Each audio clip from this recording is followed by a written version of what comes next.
to stop for the night. There she stood in the doorway. I heard the mission bell. And I was thinking to myself, this could be heaven and this could be hell. Then she lit up a candle and she showed me the way. There were voices down the corridor. I thought I heard them say, welcome to the Hotel California. Such a lovely place, such a lovely place, such a lovely face. Plenty of room at the Hotel California. Any time of year, you can find it here. Her mind is Tiffany twisted. She got the Mercedes Benz. She got a lot of pretty, pretty boys she calls friends. How they dance in the courtyard, sweet summer sweat. Some dance to remember, some dance to forget. So I called up the captain, please bring me my wine. He said, we haven't had that spirit here since 1969. And still those voices are calling from far away. Wake you up in the middle of the night just to hear them say, welcome to the Hotel California. Such a lovely place, such a lovely place, such a lovely face. They're living it up at the Hotel California. What a nice surprise, what a nice surprise. Bring your alibis.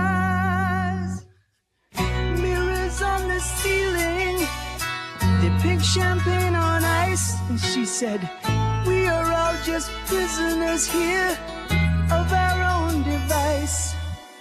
And in the master's chambers, they gathered for the feast. They stab it with their steely knives, but they just can't kill the beast. Last thing I remember, I was running for the door. I had to find the passage back to the place I was before. Relax, said the night man, we are programmed to receive. You can check out anytime you like, but you can never leave.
it's time to face the music. You might as well face your favorites. Thanks for listening. This is The Trip. I got it on time, for North Central Arkansas Classic Hits, KGFL. You and I in a little toy shop, buy a bag of balloons with the money we've got, set them free at the break of dawn, till one by one they were gone. Back at base, box in the software, flash the message, something's out there, floating in the summer sky. 99 red balloons go by.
Nina, 99 red balloons here with Scott. Is anybody harassing you? Boy, it's nothing worse than somebody always picking on you, harassing you. When you demand that someone stops harassing you, what are you really saying? People say harassment includes being touched without permission, being made to feel uncomfortable, being stalked, being racially profiled, and being yelled at. Hopefully that's not happening to you. Progressive Insurance. Looking for a career path with flexibility and great pay and benefits? Go to progressive.com/careers and apply online today. Bundle today at progressive.com. This is the trip for North Central Arkansas. Classic Hits, KGFL. This is a special alert to all Americans who own a vehicle with less than 200,000 miles, with an auto warranty about to expire, or with no warranty coverage at all. Due to a decline in the economy, CarShield is announcing a low-cost, month-to-month vehicle protection plan that is now available to the public to save any driver out-of-pocket expenses on future auto repairs. Call now to find out how you can pay almost nothing for covered auto repairs. Yes, you heard that correctly. Pay almost nothing for covered auto repairs. An open phone line has been established for all drivers to call for a free quick quote. Call 800-736-6158 now. Drivers who are covered will not have to pay for covered repairs again. This protection plan is at an all-time low. Additionally, drivers who activate this vehicle protection today will also receive free roadside assistance, free towing, and car rental options at no additional cost. Call us for your free quick quote today. 800-736-6158. That's 800-736-6158. What do you...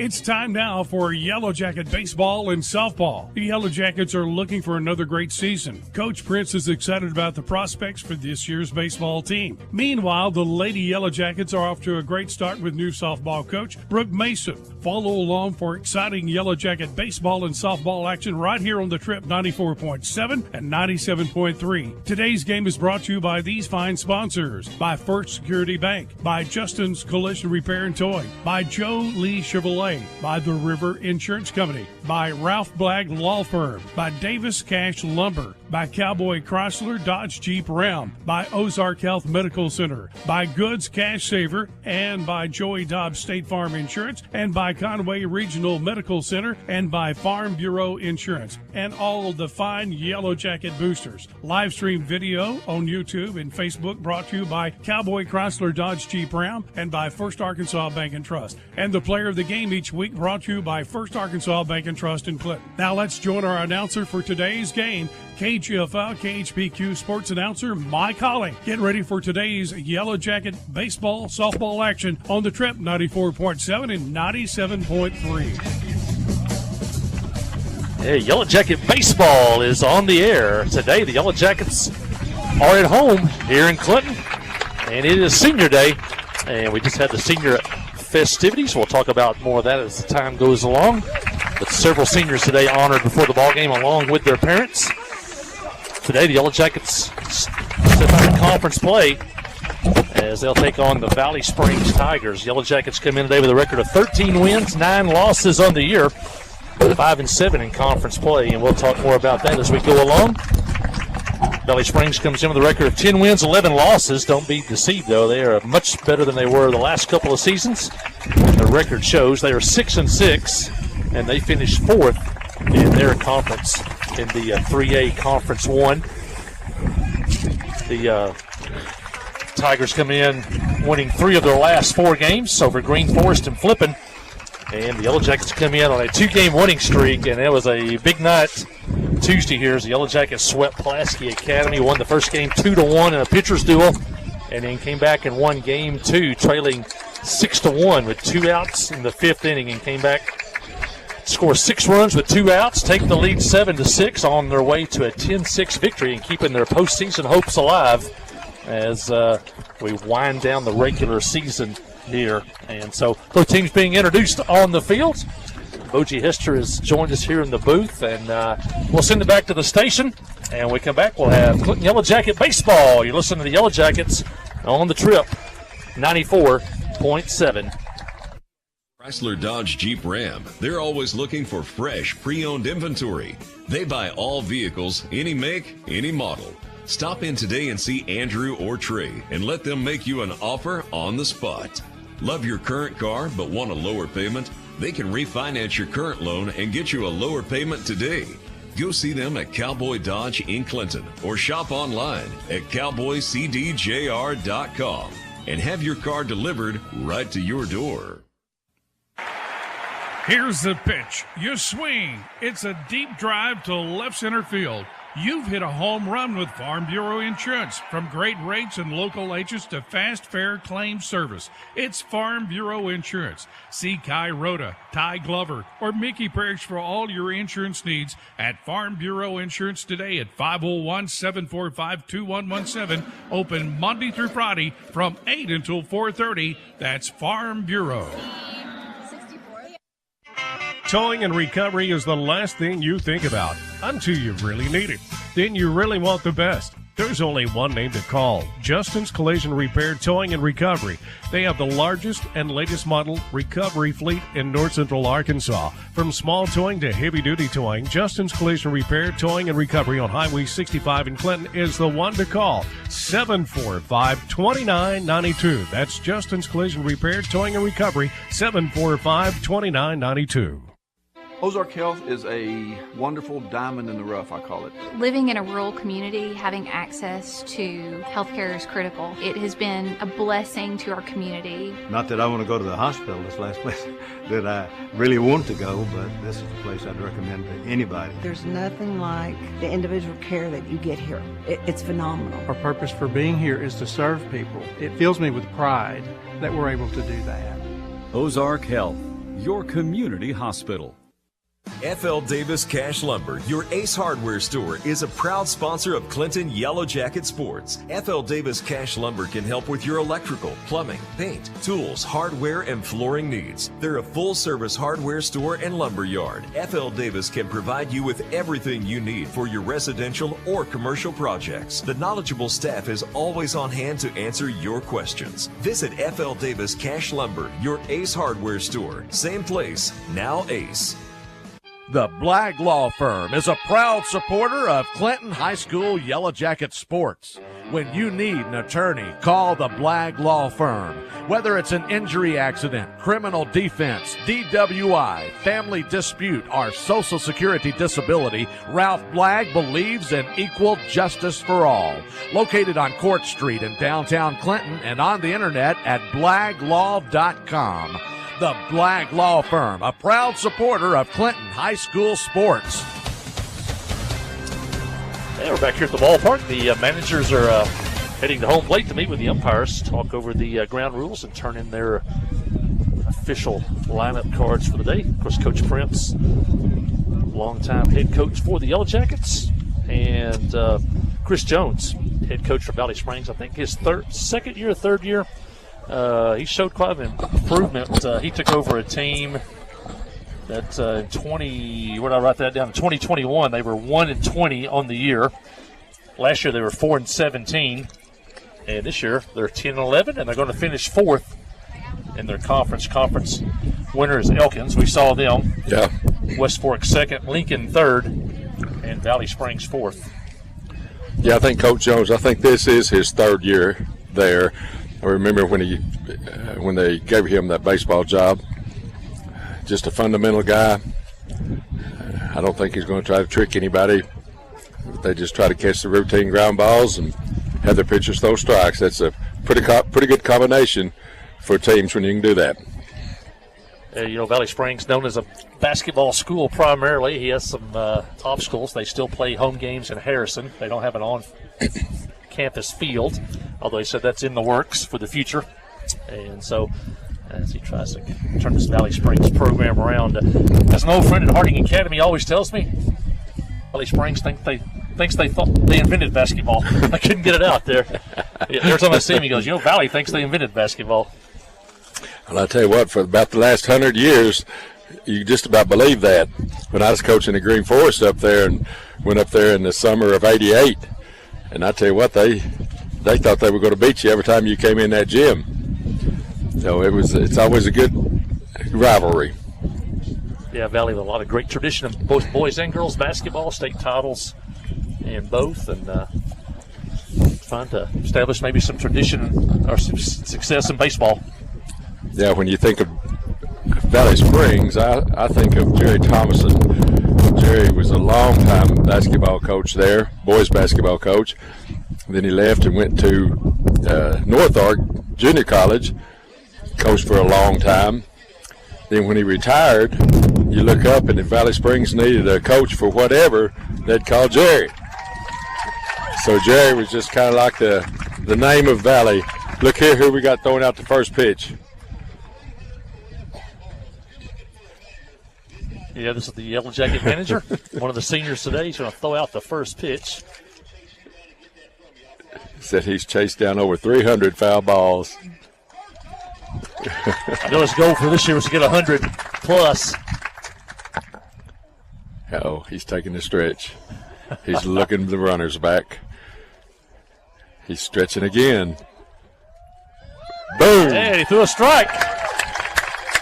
Braden Collins, the kids call him Bird Dog for his ability to chase down foul balls. And, the Yellow Jackets probably have the best manager staff in the business with Braden Bird Dog Collins and Aaron Duhan, who the kids call the Duhan. Nobody gets a bat off the field faster than Aaron Duhan. And they all give that's big time right there for him. Everybody knows Bird Dog. Gets a glad hand from Coach Prince and a high five from the rest of his teammates. Jackets set to take the field. They're wearing their white uniform pants today, black uniform tops trimmed in gold. And the Yellow Jacket fans give them a good hand. And what a night it was Tuesday, Boji, as they really played well. And the crowd was really appreciative of that effort Tuesday night. Man, just when you thought the night was done, we were down, 5? And 2 outs in the 6th. Yep. Then came back and scored 6 runs to take the lead.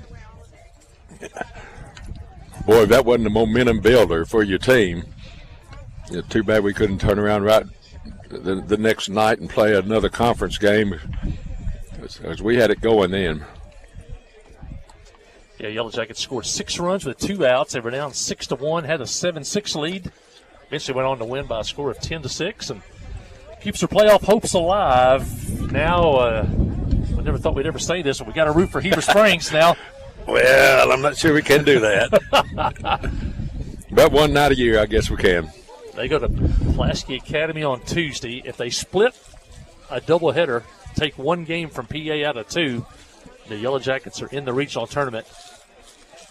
If PA sweeps, then PA is in, and the Yellow Jackets are out. So, huge game Tuesday night as Heber travels to Pulaski Academy. Be a shame not to get in. It looks like the Yellow Jackets may be peaking, playing their best baseball of the year. They are. We're, putting the ball in play. We've made most routine plays here lately. And I guarantee you, Carson McCormick is going to throw strikes tonight. So I'm looking for a good victory tonight and carry that thing over to next week. Well, Yellow Jackets were set to play.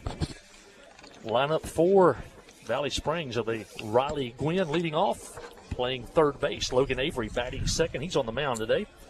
Johnson batting third. He's the shortstop. Camden Freeland bats fifth. He's in center field. Levi Carey's the left fielder, batting sixth.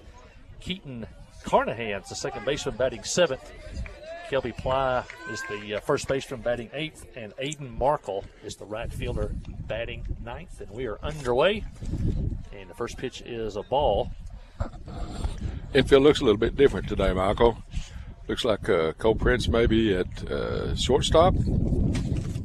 Yeah, we got a different lineup tonight. Several seniors starting here on senior night. We'll plug those in. But it'll be Gwynn, Avery, Johnson, Freeland, Robertson, Carey, Carnahan, Ply, and Markle for Valley Springs. There's a line drive base hit to open the ball game for Riley Gwynn and Valley Springs.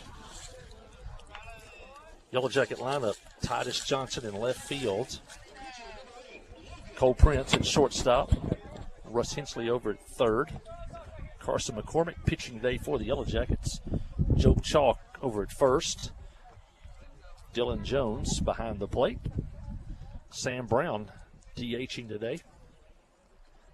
Landon McNabb in right field.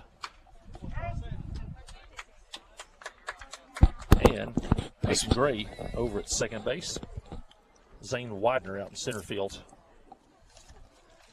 Speaking about Jerry Thomason from Valley Springs a while ago, this right-handed batter, number 8, is one of his grandsons. I think he's a sophomore. He's a good-sized young man. I think maybe listed 6'3" on the I was looking at a roster today. That's a Logan Avery.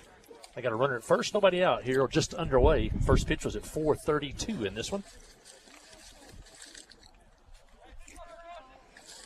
And the temperature, 67 degrees. Wind starting to die down a little bit. I got to hear it a little after 3. That was pretty windy. And pitch back to the screen, and Gwynn will hit the second. He's there with nobody out.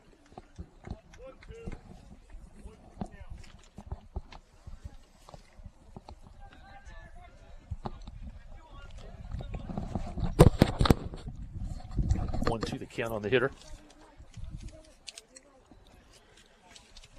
Carson McCormick, the right-handed hitter. Avery, a right-handed hitter. McCormick, a right-handed pitcher. Here's the pitch. Curveball high. And he having trouble getting on top of things so far.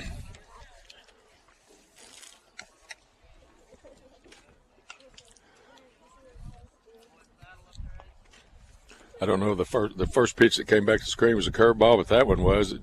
He just not getting down in front of it. And a swing and a miss on a pitch on the outside part of the plate. And Avery goes down. First strike out of the ball game. And now runner at second. And one out. And Johnson's first name on your sheet there. Maddox. Maddox Johnson is the hitter. I believe this is another one of Jerry's grandsons. He may be a senior. I think he plays shortstop. Maddox, the hitter, plays shortstop.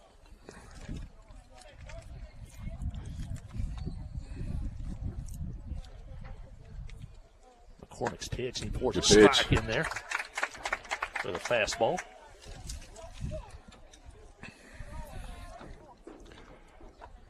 Carson's got good velocity on it today. It's a good warm day. McCormick's pitch, tap foul at the plate. And I'm guessing if Maddox Johnson's dad's a baseball fan, I wouldn't be too surprised as he's not named after Greg Maddox. Seems like every kid in the area has the name Maddox. Yep. Dad named him after Greg Maddox, the famous pitcher for the Atlanta Braves. Yeah, a good buddy of mine, Tommy Reed from Greenbrier. And a swing and a miss on off speed. Is that a curve? I believe it was. Back-to-back strikeouts, 2 outs in the inning. Yeah, we're a little older, but when Tommy Reed, was coming through and coaching and all, he had a son. One of the outstanding pitchers back then was Nolan Ryan. So Tommy named his son Ryan Reed. Hey, I'm surprised. A big Cardinal fan as Tommy Reed is. Yeah. We've teased him about that just a little. He named him Bob Gibson or something. Yeah, Bob Reed. Camden Fredlin is the hitter. And he's the catcher today. Pitch outside. He's ahead to count now 2-0.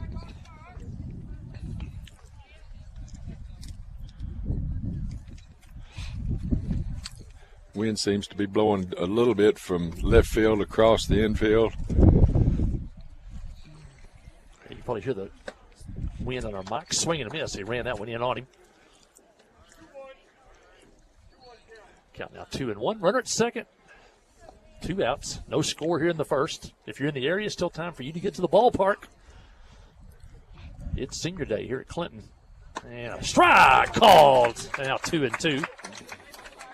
Boy, he just blew that one right down the middle. Carson hasn't pitched a whole lot over the years. We saw him some last year, but got a good live arm. And he jammed that fastball in on him. Foul ball into the Clinton dugout on the first base side. Valley Springs over in the third base dugout. Yeah, you better stay alive in those dugouts. Carson's strong arm. You can tell it when he's behind the plate. And he ended that game at Pulaski Academy with a snap throw to first. Picked off a runner with 2 outs in the 7th inning. Here's the pitch. And strike called on a fastball on the corner. No doubt about that one, Michael. Lead-off hit for Valley Springs, and that's all they got. 3 straight strikeouts. As McCormick strikes out the side, we head to the bottom of the first. It's Valley Springs, nothing. Clinton coming to bat. Listen to Yellow Jacket Baseball on the trip, 94.7. Adventure awaits. And with the all-new lineup of Chevrolets, those adventures can become reality. Jolie Chevrolet has the best lineup of cars, SUVs, and trucks ever. Why go from A to B when imagination can take you everywhere? And remember, when you need service work, Jolie's service department can keep your Chevrolet running like new. Make your best deal today at Jolie Chevrolet in Clinton. Find new roads in your new Chevy vehicle. Wherever the river flows and however the game goes. The River Company is a proud sponsor of Clinton Yellow Jacket Sports. Just like in sports, you want someone who has your back. The professional team at the River Company Insurance does just that. They'll work hard to find you the most coverage at the best possible price. Whether it's business, farm, ranch, personal, or automotive, the team at the River Company will get you exactly what you need. Sports is a team effort, so come join the team at the River, formerly S&P Insurance. Well, Valley Springs got the leadoff man on with a leadoff single, but then Carson McCormick struck out the next three hitters, and the Yellow Jackets come to bat here in the first. Lineup for the Yellow Jackets, Titus Johnson leading off. He's playing left field today. Cole Prince batting second. He's playing shortstop. Russ Hensley over at third, batting third. Carson McCormick, cleanup batter today, and he's on the mound. Joe Chalk batting fifth, playing first base. Dylan Jones behind the plate. He's batting sixth. Sam Brown, DH today, batting in the seventh spot. Peyton Gray batting eighth and over at second. And Landon McNabb in the ninth spot. He's out in right field. So it'll be Johnson, Prince, Hensley, McCormick, Chalk, Dylan Jones, Brown, Gray, and McNabb. Widener's playing out in center field right now. So a little different lineup starting the seniors. In fact, the first three hitters are seniors. Titus Johnson, Cole Prince, Russ Hensley. Then Joe Chalk's in the lineup. Peyton Gray, Landon McNabb in the lineup, all seniors. Do you think Sam Brown earned his spot in the DH spot after hitting that one in the gap? Scored 3 runs, bases loaded.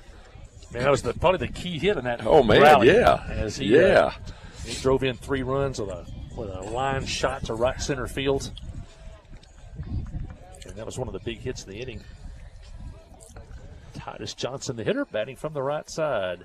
The hitter, or the pitcher, is Avery Logan. Fly ball, right field. That ball's going to drop. Eyes could be trouble. It's going to drop. Hustling Titus Johnson to second. They're going to send him on to third. And a leadoff triple for the senior, Titus Johnson. And you can see that up here. It was trouble early. Sun, the right fielder, looking back into the sun. And once again, Yellow Jackets hustle. Titus Johnson did not take anything for granted. He was running hard, and he ended up at third. Well, you like to see that. You know, it looked like a routine fly, which it was, but the sun's in his eyes. You know, you're thinking double. If he catches it, big deal, but if he's not, I'm going to second. Then he misplayed the ball off the ground, couldn't pick it up, and Coach Prince waved him on over. Cole Prince, the hitter. Cole playing shortstop today. We've seen him in left field most of the season. We saw him at shortstop a lot last year. He's pretty versatile. Here's the pitch. I didn't get here in time a while ago. What did they say his college idea was going to be, his plans? Did you hear? Undecided as far as the school, but got a major in the medical field. Yeah. He's got a chance to play a little baseball somewhere. Pitch outside. 2-1 the count on Cole Prince. Jackets trying to jump in front early here. Titus Johnson over at third with a leadoff triple. Ball's just out. Avery's pitch outside. Now it's 3-1. The hot hitting Russ Hensley on deck. Don't jinx him. Fly ball, right another field fly again. Ball. He's still Going having back, trouble. And this one's going to be over his head, and a run will score, and Cole Prince is heading for third. We could have back-to-back triples, and that's what's going to happen as Cole Prince gets into third. That was hit a little farther than Titus's ball, and that turned the right fielder around 2 or 3 times on that one. And that's Aiden Markle out in right field, and back-to-back triples to start the ball game. Yeah, I don't think that ball wasn't going to be caught very easily anyway. The first one may have been, but boy, that second one was hit well. You don't see back-to-back triples very often. And now Markle is moving to left field. You hate that, but that sun's tough out there. Levi Carey, the left fielder, goes to right. And Markle goes to left. And Hensley takes a ball. Or was that a strike? No, it shouldn't have been. Oh, well, it is, yeah. I was looking down writing while thought I saw 1 on the scoreboard. Yeah, that thing was so far out, the catcher couldn't even catch it. Russ has had a big week starting last Friday at Mayflower. Hit for the cycle on Monday. Was a big contributor in that doubleheader sweep of Pulaski Academy. Swings at 1 high there, even up at 1-1. He struggles a little bit with that high fastball this year. With the ball down on his hands, down inside, he's handling pretty good. Pitch foul. And now Russ in the hole 1-2. Good crowd here at the ballpark. Still room for you. Or if you got family or friends that live out of the Clinton area, tell them to turn on KHPQ on YouTube and they can watch the ball game. Or download KGFL, the trip. They can listen to it on the radio. Tap back toward the pitcher in the air and caught for the first out of the inning on a soft fly ball to the pitcher. We've got a few people out there on the hill and left center field fence. Booster Island is full today. Mr. Chalk and family definitely like to sit out there.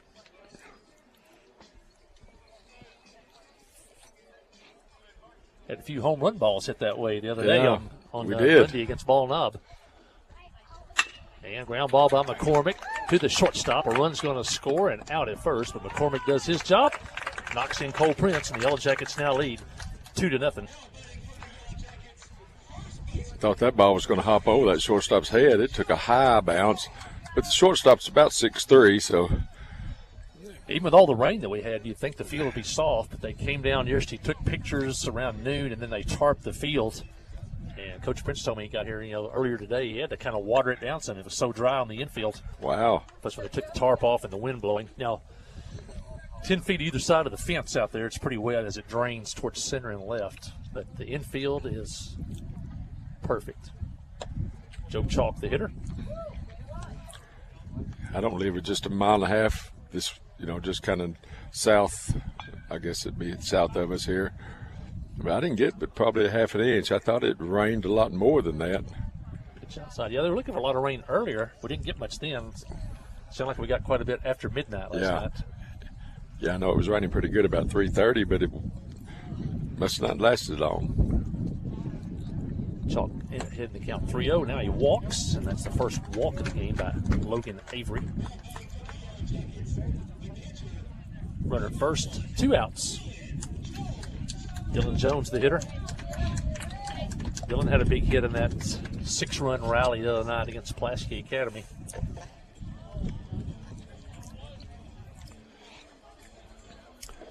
Oh, Dylan, he'll put the bat on it most of the time. Dylan with a home run here on Monday against Ball Knob. Chalk leads away. It's a good read and by Joe. Away from the catcher. He'll take second. Joe had a good secondary lead, and once he saw that ball in the dirt, he took off. Ball didn't go very far behind the catcher, but with Joe's secondary lead and his vision, that's a good move.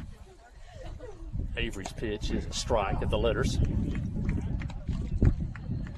Count even up 1-1. Lady Yellow Jackets on the road today at Searcy against Harding Academy. The Academy beat us earlier in the season. Here's the pitch and ground ball towards short. That'd be a tough play there. And can't make the play, and everybody's safe. Chalk goes over to third, and Dylan Jones safe at first. And that would, as you said, that would have been a tough play. You'd have to backhand that, make a long throw. Yeah, in any league, that shortstop has to go deep in that 5-6 hole, make a backhand catch, throw. That'd be tough anywhere. We're going to run for the catcher. Courtesy runner here.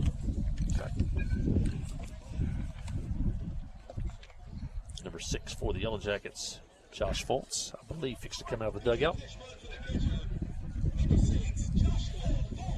Yep, Josh Foltz. Josh Foltz, also part of the Yellow Jacket football team. Sam Brown at the plate. Mentioned earlier what a huge hit he had that drove in the 3 tying runs against Pulaski Academy up the right center field gap.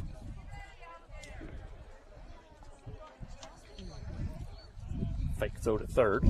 Nothing doing there. Trying to see if Fultz going to leave early at first.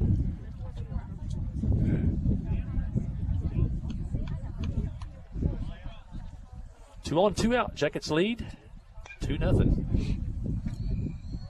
Pitch from Avery, a swing and a miss. Brown took a rip at that one.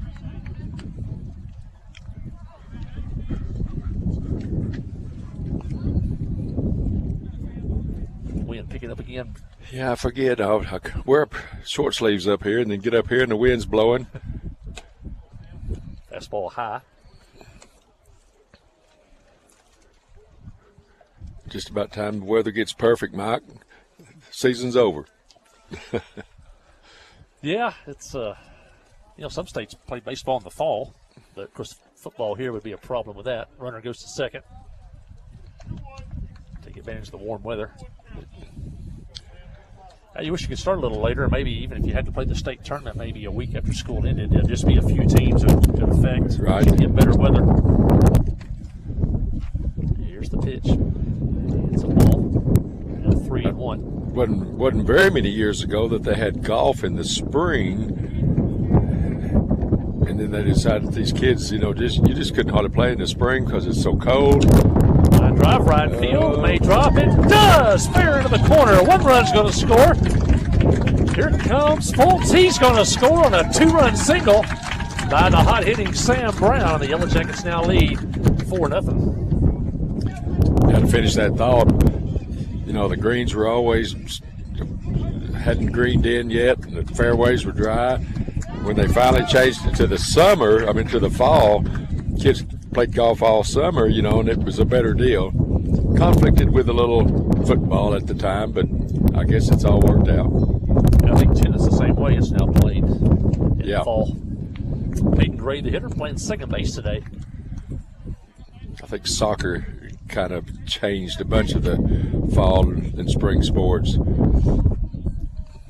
Soccer's really exploded in popularity and wasn't around 20 years ago as far as a sanctioned high school sport, but it is now. I was listening to Razorback baseball last night, and the commentators, I was listening to the TV guys. And Gray gets grazed by the barely pitch. Got hit. They really couldn't even see it from here. And Gray didn't really react, but the umpire saw it. Well, this umpire does a good job. I don't know where he comes from, but boy, he does a good job. Very professional. And, he is. His mechanics are perfect. Well, runners at first and second. 2 outs. Yellow Jackets have sent 9 batters to the plate here as Landon McNabb steps in. I bet you Landon hadn't had very many at-bats with the varsity bunch this year. Boy, he's a good kid. Landon with a chance to drive home some runs here. Takes a strike.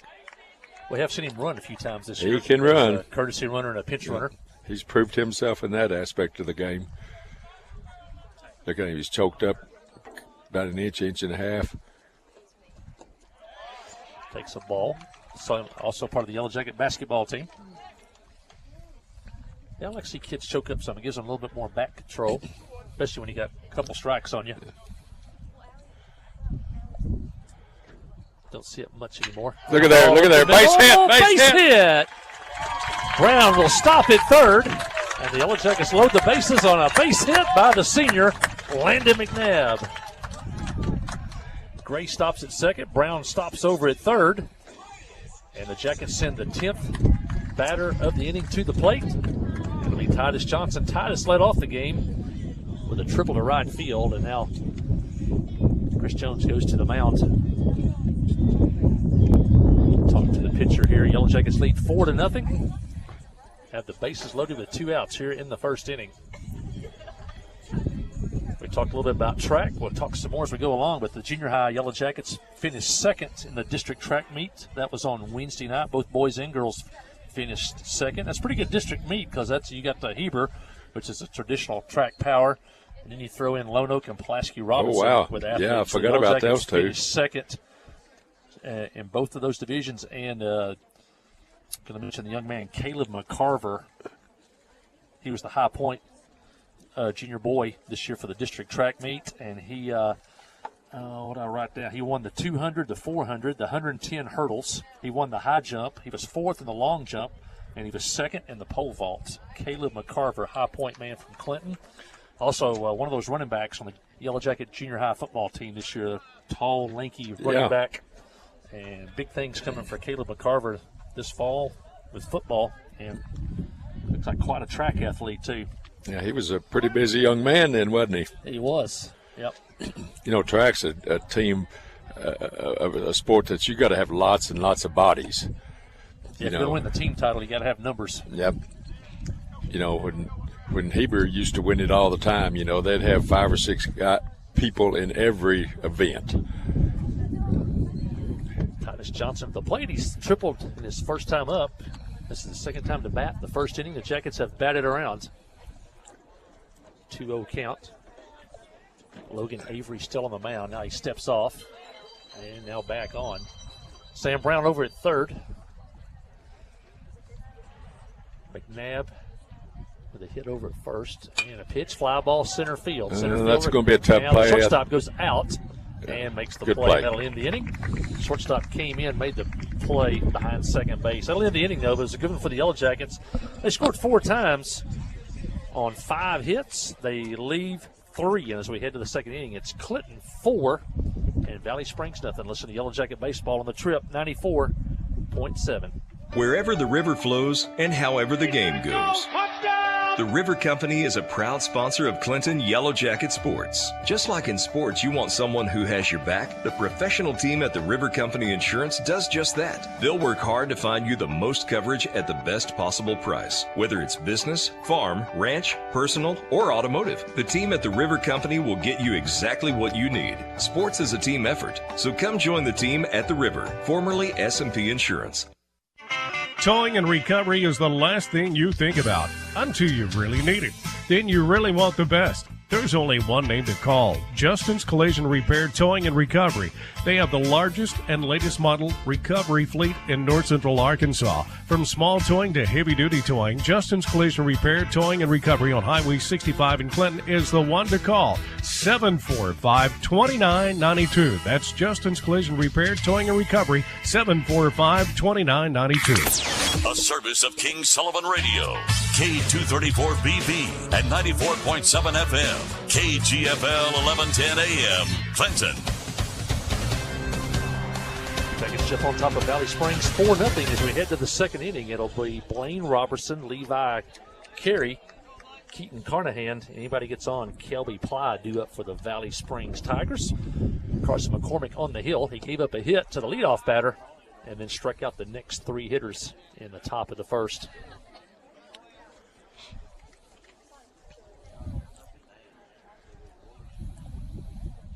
Jackets got 5 hits in that first inning, sent 10 batters to the plate. Swing and a miss. Oh, now I'm going to call catcher's interference, I believe. Swing and a miss, but the bat hit Dylan Jones's glove. And catcher's interference allows the hitter to go to first. Yeah, you hope it was just the fingertips of the glove. Dylan's kind of wiggling his hand like he might have got the back of the hand. Didn't look like the hitter was too deep in the batter's box. I don't know if Dylan just got a little too close to the plate, maybe. And a foul back to the screen. This is Levi Carey. He started in left field, but before the first inning was over, he was over in right field. So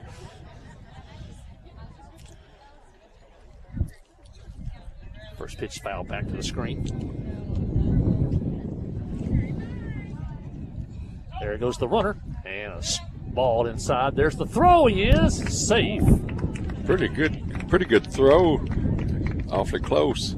Good low throw, 1 hop to Prince. Put the tag on. Did look like he was safe from here, but he made it close. Pitch was called a ball. Count 1-1. Now it's high, 2-1. Speaking of track, the senior high district track meet will be next Wednesday at Heber Springs. So if you want to get out and see Yellow Jacket track, Jesse Wilson's highly successful program. Ball there gets away from the catcher. Speaking of that, we were out here about 3:45 of batting practice, and here comes Maddie Cabana running up the hill. Probably just a 10-mile warm-up for her. If you haven't seen Maddie, come on out Wednesday. She'll be in about 4 different events. And ball 4. Yeah, I tell you what, she's got the possibility of being high point. And, she's probably going to win the 800, the 1600, and the 3200. And then she's got a chance to place high points, get some points in the high jump. Yeah, yep. That's something she didn't do last year was the high jump, so she's added that to her repertoire. She got bored. 2 miles. I want to do something more than 2 miles. There's the pitch, swing and a miss. This is Keaton Carnahan. He's the second baseman. 2 on, nobody out. Back in the day, I could have run down that hill, but I guarantee you I couldn't run back up it. Swing and a miss. I run a little bit, and people see me running, they'll say something. I'll say, well, my specialty's going downhill, so you need to catch me then.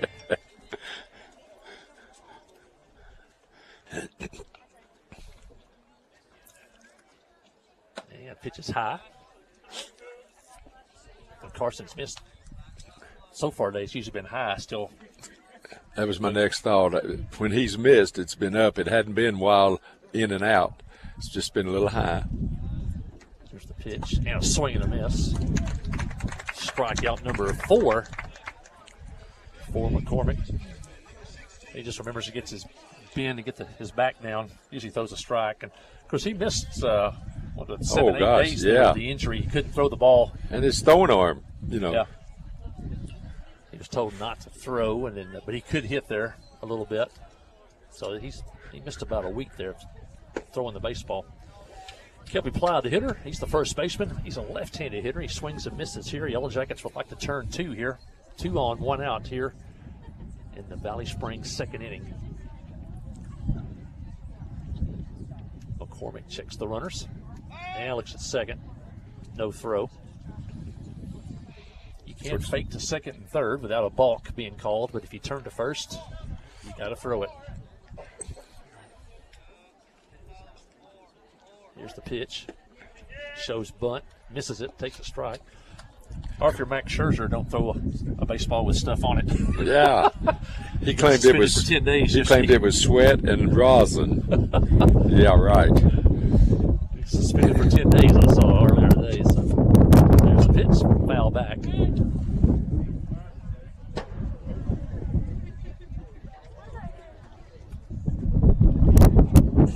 McCormick has Ply in the hole. Chance for his 5th strikeout here. Checks the runner. Comes to the plate. And a swing and a miss on a pitch just off the outside corner. The pitch is almost unhittable.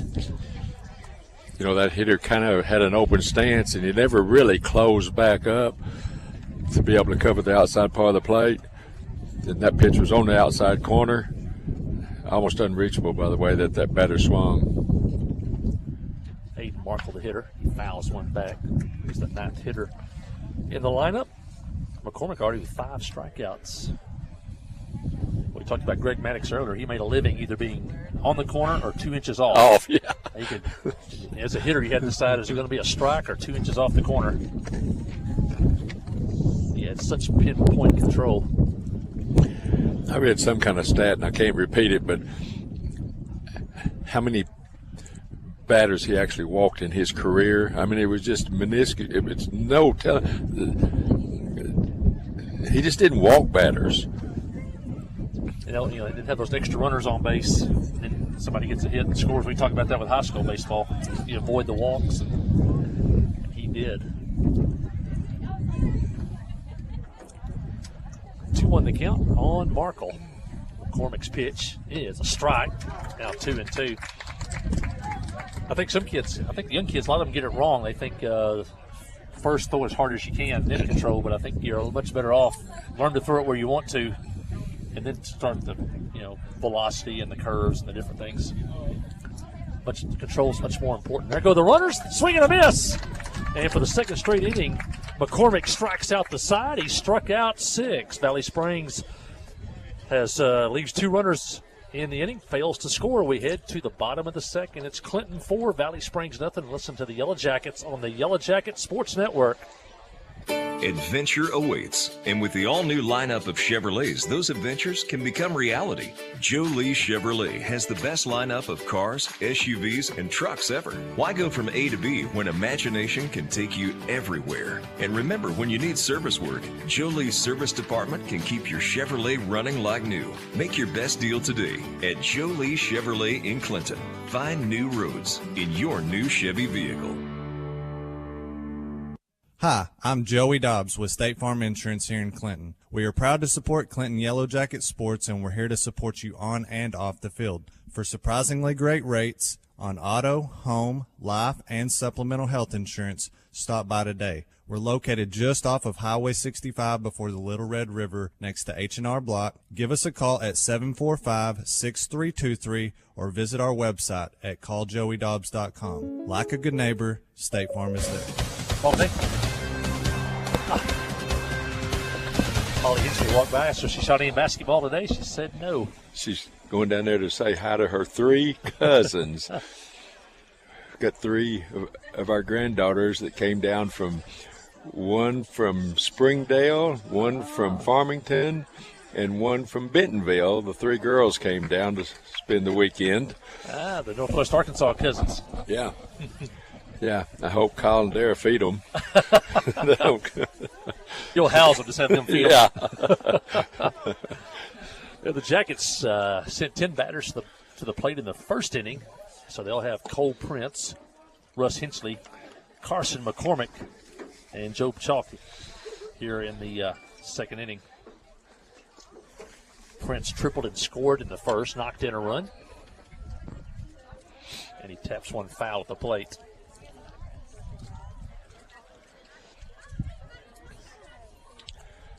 Yeah, the granddaughter of ours that lives in Bentonville, that's a base hit. Oh! Up the middle, shortstop. Shortstop made a heck of a play. And safe at first. Prince beats it out. My granddaughter that lives there in Bentonville, she goes to a private school, Providence. And their graduation's May the 5th. So she's about done. Cole Prince reaches on a hit. He's 2 for 2 today. The Yellow Jackets now with 6 hits in the ball game, and Russ Hinchley is up. He popped up back to the pitcher his first time up. And a shot towards center field. Center fielder goes Didn't back. Get it all. Now has it for the out. Got that off the end of the bat. Yeah, it didn't sound good when it left the bat. You kind of tell that sound when it's a good one or not. And yeah, you're right. It sounded like off the end of the bat. First out of the inning for Clinton. Prince stays at first. Carson McCormick, the hitter. Carson grounded out to the shortstop, but it was an RBI ground out back in the first.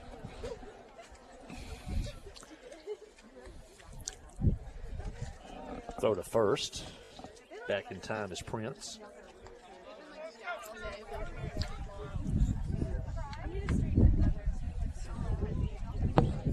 You know, just aspects of this game that are really fun to watch. You know, it looked like that base hit from Cole was going to be a routine single. But then all of a sudden their shortstop comes across, makes a heck of a catch and throw.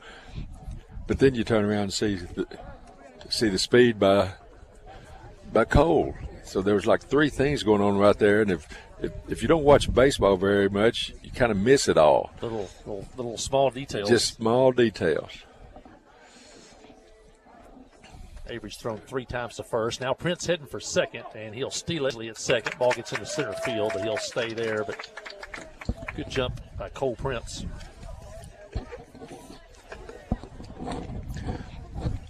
You know, in high school coaches, all the way up through college and pros, they time that pitcher from the time his hands break going home. You know, if he's got a high leg lift, and then how long does it take to get to the catcher? And then they time how long does it take from the catcher to throw to second base. You add those 2 together, and you tell your runner, you know, they're throwing, 2.8 or 2.9, and you can run to second 2.5. They can't throw you out. That's just a small little tidbit that those coaches know. Yeah. Speed important in the game of baseball, and it is all sports. Yeah. McCormick takes a strike, now 3-1. That's why I really like to watch Zane play center field. If you think it's a double, you just wait a second. He'll show up. And a shot foul outside of third. Speed's a lot like height. You can't coach it. No, that's right. If you have speed, it's quite a weapon. Major League Baseball's kind of got away from that, but kind of got home run happy and got away from the speed game. Another high ball to center. Robertson going Tag back. up. Wins pushing it toward right field. It drops. And Prince goes to third. And McCormick stops at second. And you can see the wind blowing that. It's blowing from left to right. Center fielder started in pretty much dead center field, and he was over in the right center, and the ball eluded him. Yeah, that ball blew a long ways. But there again, you see Carson never slowed down. He was expecting to hit the whole way, ends up at second base. Joe Chalk, the hitter. Job walked and scored. That's an excuse me swing there, Mike. Didn't mean to swing, but hits off the end of his bat for a foul. 2 on, 1 out. Jackets already lead 4-0. And a pitch outside.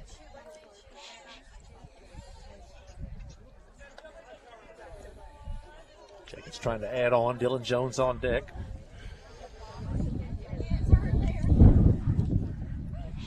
Coach Prince down at third. Chase Powers coaching over first. Cody McKnight coaching duties in the dugout.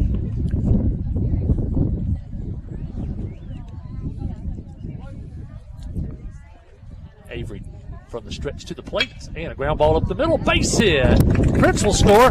Here comes McCormick. He's going to score. Throw back into second, and a 2-run single by the senior, Job Chalk.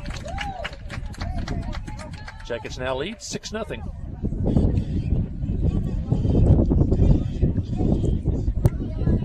Just took that right back up through the box. Yeah, unless they would have had one of those illegal switch, what do you call it, shifts? Shift, yeah. Nobody was going to get that ball. Ball in the dirt. Mochi talking about the new rule in Major League Baseball where you can't shift. The last few years, the analytics have been so good. There's such a high percentage where they know a ball is going to be hit, so they put more fielders in that area. It's kind of cut down the offense a little bit. The fans want to see offense, so runners going. Base hit right field. Chalk's going to keep running on to third on a hit by Dylan Jones. The Jackets go first to third on a hit-and-run single by Dylan Jones. Jackets with 4 hits in this inning. I bet we get a runner for the catcher. I don't care who the opponent is. Since last Friday, the Yellow Jackets have been just hitting the cover off the baseball, putting it in play, avoiding strikeouts. Started last Friday at Mayflower, and it's continued now for 8 days. There goes Jones for second. Ground ball by Brown to third. His only play will be to first. Here comes Chalk for the plate. Here's the throw. He is safe at the plate on a hits-up running play by Joe Chalk. A one-hopper to the third baseman. His play was at first. He got Brown. Chalk took off down the line, and he just beat the throw from first to the plate. And the Yellow Jackets lead 7-0 on a fielder's choice. There goes Dylan in.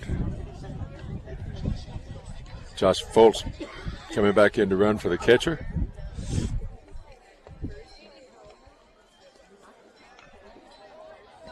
Foltz over at third. He's already scored once today. And Peyton Gray, the hitter, he was hit and stranded back in the first. Pop fly foul. 2 outs now in the Yellow Jackets second. They lead 7-0.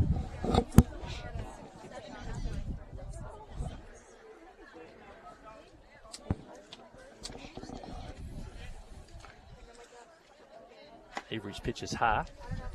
2-0. Check that 2-1 on the board. Brian Henderson back today, the voice of Yellow Jacket Field, the PA voice. It's kind of a quiet game. What was that, last Monday? Yeah. He wasn't here.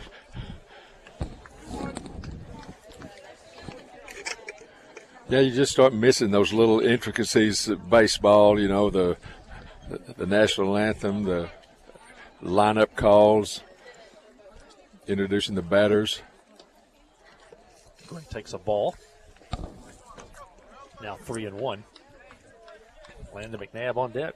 Landon singled in that first inning. Pitch on the way. Ground ball towards short. Takes a big hop.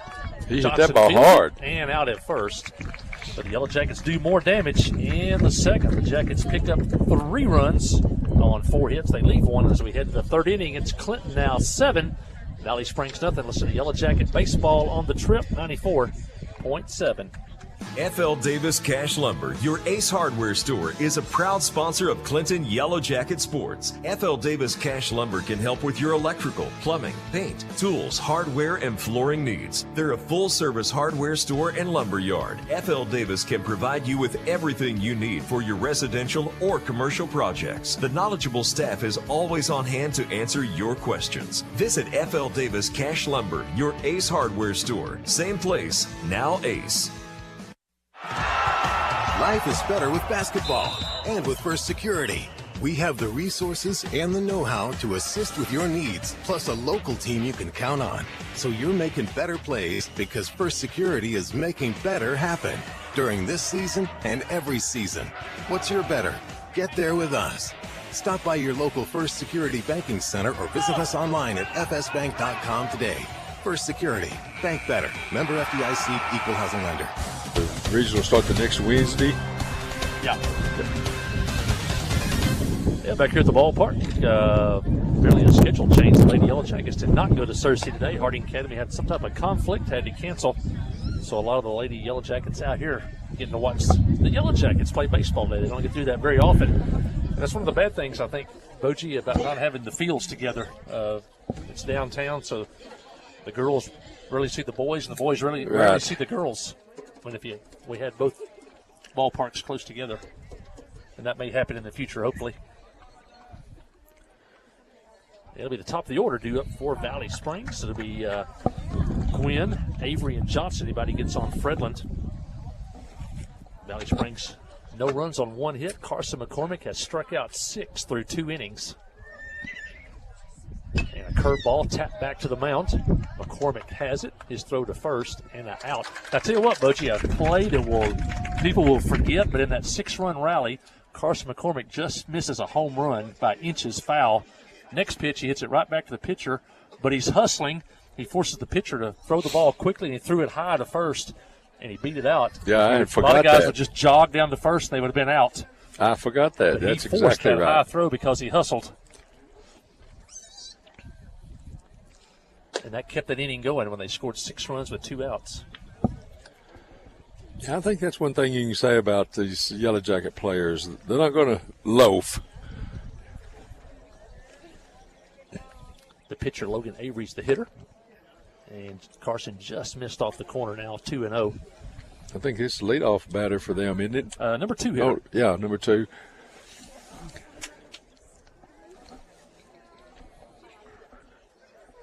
McCormick to the plate. And low now, 3-0. Carson's walked 1.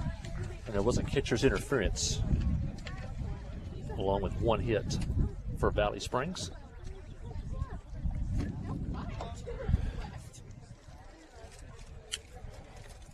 McCormick's pitch is ball 4.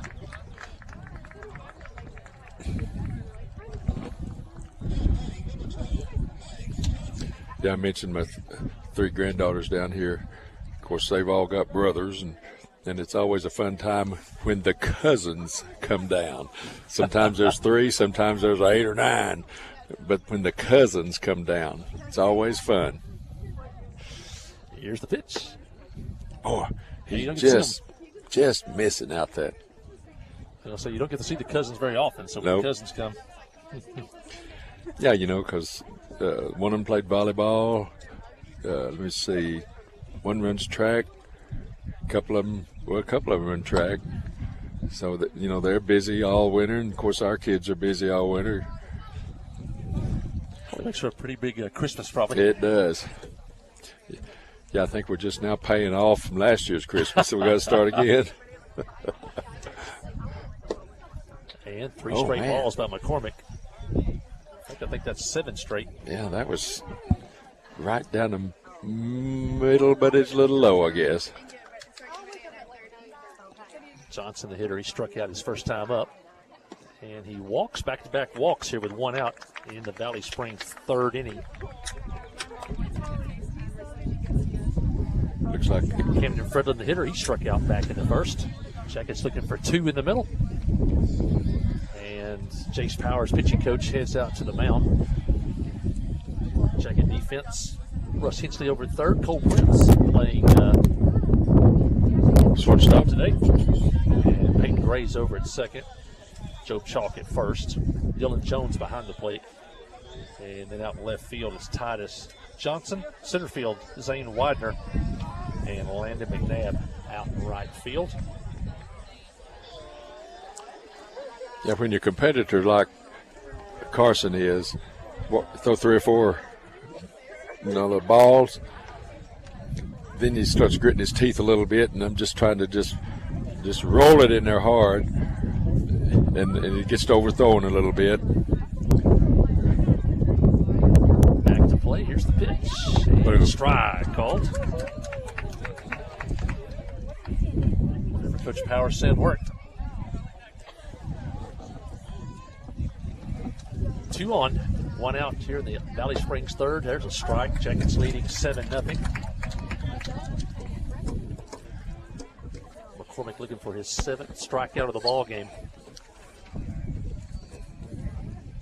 Here's the pitch and foul back to the screen. Shortstop just got a little bit of that ball. Good crowd at the ballpark. Stands are probably 80% full. And the Yellow Jacket fans 2 rows deep on the lawn chairs. And Valley Springs filling up their side of the field. And just off the corner now, 1 and 2. That may have been a pitch to say, swing at this one. Here comes the strike.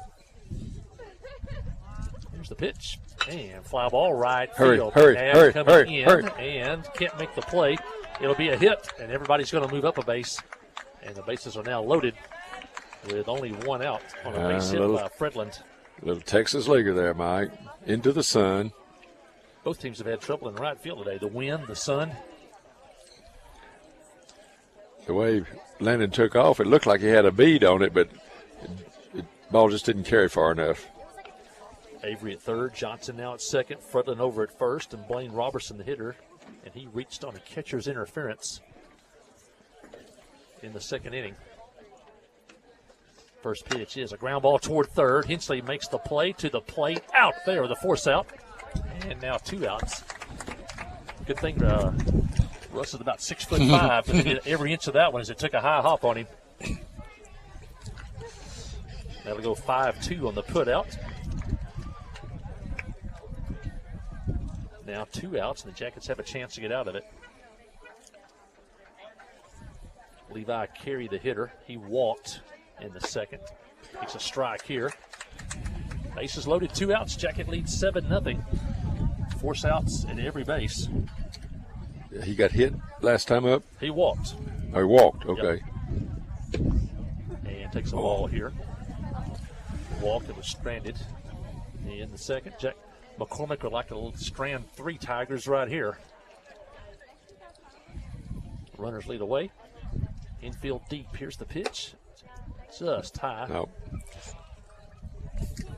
Half swing. It's a ball. Now 2-1. Infield can play deep. All you got to do is knock it down. You got to force out at every base. Yeah, our infielders are deep. Playing really deep behind first base. McCormick's pitch on the way, and a swing and a miss. Now 2-2. Some people not big baseball fans. Why do you play deep? Well, you can cover more ground laterally the deeper you play, right and left. The closer you get, it almost has to be hit right at you. Here's the pitch. And ball back to the He's screen. coming. Going to try to score. McCormick covers, throw, and save. Man. Ball may have beat him, but couldn't quite get the tag on the foot in time. And Maddox Johnson scores from third on a wild pitch. Good hustle by Dylan Jones and a snap throw to Carson McCormick, who also hustled to cover the plate, but couldn't quite get the tag on the foot in time. Yeah, you know, back in the day, is going to use a courtesy runner. Back in the day when I was coaching, you know, you teach about three things here on that pass ball. You don't want the catcher to look over his shoulder to see if the runner's coming. That takes half a second off of you. And you turn and sprint. Round ball to short. Cole Prince comes in, feels it. Double clutches, makes the throw, and out at first. Good arm by Cole Prince. And that'll end the inning as Carey grounds out. We'll finish that thought when we come back. But Valley Springs does get on the board. They get 2 walks and a hit, and they score on a wild pitch. They leave 2, and as we head to the bottom of the third, it's now Clinton 7, Valley Springs 1. Listen to Yellow Jacket Baseball on the Yellow Jacket Sports Network. Towing and recovery is the last thing you think about until you really need it. Then you really want the best. There's only one name to call, Justin's Collision Repair Towing and Recovery. They have the largest and latest model recovery fleet in north central Arkansas. From small towing to heavy-duty towing, Justin's Collision Repair Towing and Recovery on Highway 65 in Clinton is the one to call, 745-2992. That's Justin's Collision Repair Towing and Recovery, 745-2992. The Blagg Law Firm is a proud supporter of Clinton High School Yellow Jacket sports. When you need an attorney, call the Blagg Law Firm. Whether it's an injury accident, criminal defense, DWI, family dispute, or Social Security disability, Ralph Blagg believes in equal justice for all. Located on Court Street in downtown Clinton and on the internet at blagglaw.com. The Blagg Law Firm, a proud supporter of Clinton High School sports. Heading to the bottom third. And as Butchie says, like they may have changed pitchers here. We'll see if we can get his number. Number 7. Got on your sheet there, number 7. Is that Keaton Carnahan? Keaton Carnahan. Yep. Yeah.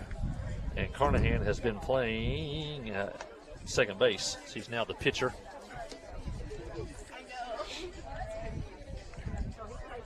Keaton Carnahan now the pitcher. Avery goes 2 innings, gives up 7 runs on 9 hits. And that's him at second base, don't you think, Butchie? What's that? Now Yes. second, I believe. You know, with the rules in high school baseball now, a pitcher can only throw so many pitches in a game, and you never know how many pitches the kid that's at second base now started, how many pitches he might have thrown yesterday. And so when you max out, you got to rotate, or he might probably pitch Tuesday. I tell people one of the tough things about our conference, they decided to play double headers and no district tournament. You almost need a minimum of 4 pitchers to pitch 2 games now, yes. Basically. And we saw Pulaski Academy in that second game probably use 4 or 5 pitchers in one ball game. Yeah, and that is unusual. Back in the day, you could get by with a couple of pitchers, maybe 3. Pop fly by McNabb, caught by the shortstop. That's how the Yellow Jacket third starts. Yeah, and if you know way back in September and October, when you start setting your baseball schedule, spread those conference games out. Monday, Thursday, Tuesday, Friday. And back then, you didn't have a pitch count. You just had to rely on your coaches to be smart enough not to hurt a kid. Yep. And then, you got one good pitcher can, pitch every conference game. That doesn't happen now. Yeah, I used to like to schedule a game on Monday, Tuesday, and Friday, or Monday, Tuesday, Thursday. You could use a starter on Monday, a starter on Tuesday, and then piece them together at the end of the week on Friday. Now they play so many games. And with the pitch count, you got to have so many more pitchers. It's a different ball game now than it was before that pitch count. Ground ball tapped off the end of the bat to first. Will it stay fair? It does. And the first baseman picks it up, and Ply tags the bag. 2 up, 2 down in the Yellow Jacket third inning. Yeah, when you look at the baseball schedule here at Clinton, Man, that thing's just full, 3 and 4 games every week. But you kind of have to count on some of those going to get rained out, canceled for whatever reason. Prince, the hitter, line shot center field. Robertson going back into right center, makes a nice running pitch in right center field to Rob Cole Prince at his 3rd hit of the ball game. And the Yellow Jackets go down in order for the first time today. We head to the 4th inning. It's Clinton 7, Valley Springs 1. Listen to Yellow Jacket Baseball on the Yellow Jacket Sports Network.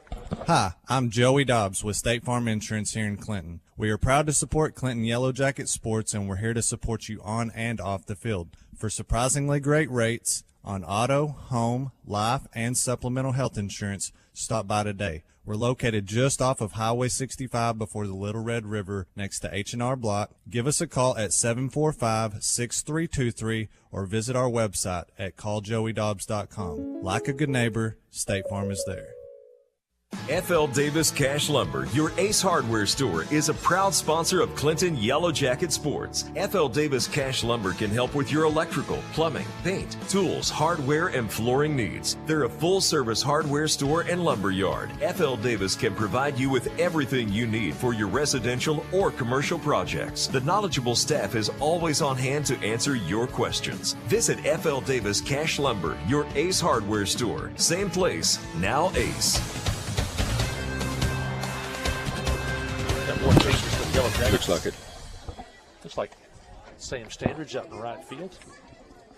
Is that number 22 in right field? Number 22. 22. Yeah, Sam Standridge in right field. Changes for the Yellow Jackets. Carson McCormick leaves the mound, heads to left field. Cole Prince moves from left field to center.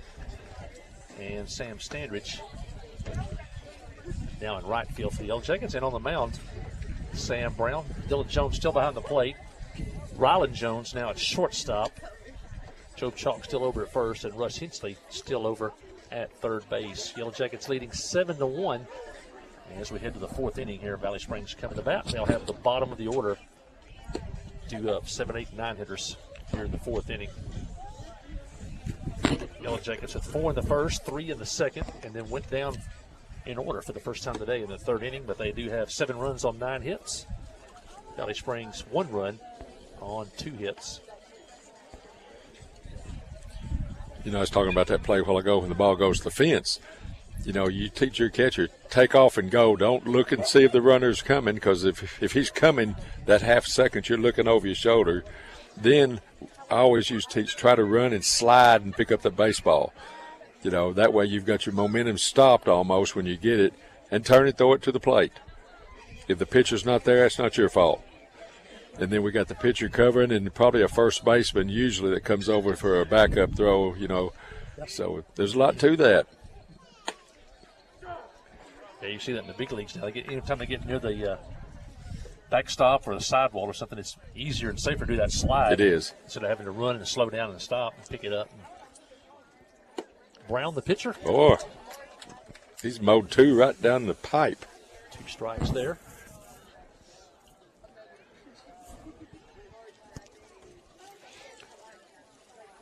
Brown winds and fires. And just off the corner, the hitter is Keaton Carnahan. He's now the pitcher, started at second base today. He struck out in the second. Carson McCormick, by the way, 3 innings, 1 run, 2 hits.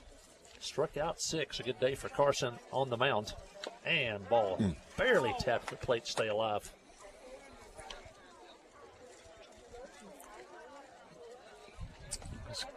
Curveball by Sam. Hitter did okay job there, trying to just barely get in the tip of it. Ball in the dirt. I'll check that 2-2.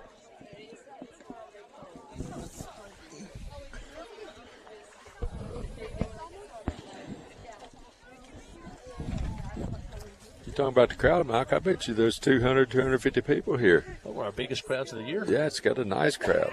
Good weather. And I think people are excited after that doubleheader win over Plasky Academy. There's no bigger promotion than winning. People want to come out and see a winner. That's what I said. That's what I said earlier. I wish that we'd been able to play the next day. Payoff pitch on the way from Brown is outside, ball 4. 0-2 and lost him.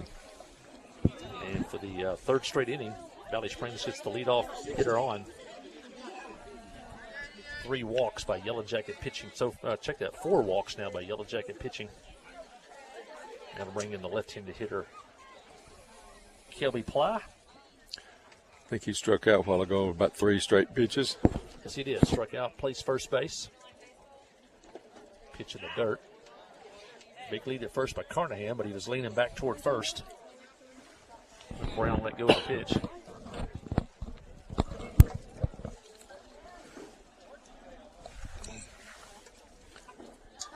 Brown checks the runner. Here's the pitch, a swing and a miss. So a nice pitch just off the corner. I'm watching Sam Standridge out there in right field. I know he's got his glasses on, but he keeps using his glove to kind of shade the sun once in a while. Throw to first, safe there. Hey, you watch those Major League outfielders, they'll use that glove to block the sun a lot of times. Kind of look through, the outfielders have like the little holes in the webbing. Sometimes they'll look through those holes and use the glove to block the sun. Back today, they had the flip-up glasses. That's what I was going to say. We had those old flip-ups that fit on your nose and hinged up under your bill, your cap. And the fly ball, you just hit the top of your cap, your bill. I saw guys do it. I never did good. Hey, you were pitching, man. You didn't wear sunglasses. And fly ball left my field. Goodness, come on. McCormick on the run, comes in, can't make the plays. It drops in front of him and just hit that off the end of the bat and dropped it into short left field. And the second inning in a row, the first 2 hitters reach for Valley Springs. That's only their 3rd hit of the ball game. Can't wear the flip glasses anymore. They're not cool anymore. No. Not as cool as Oakley's. And the crazy thing about it, they'll wear them on top of their cap, upside down. They're really doing them a lot of good. Markle, the hitter, the number 9 hitter, he struck out in the first. Swings and misses here. 2 on, nobody out. Jackets leading 7-1 in the 4th inning.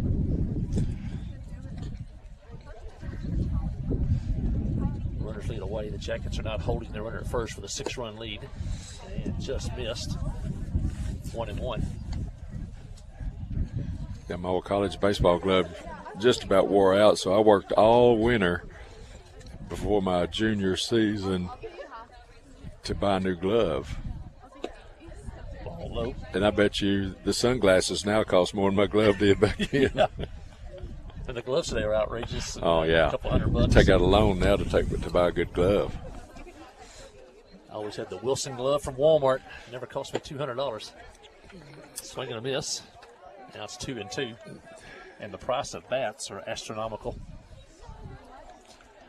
We always used to have a sack full of bats, and we all shared them.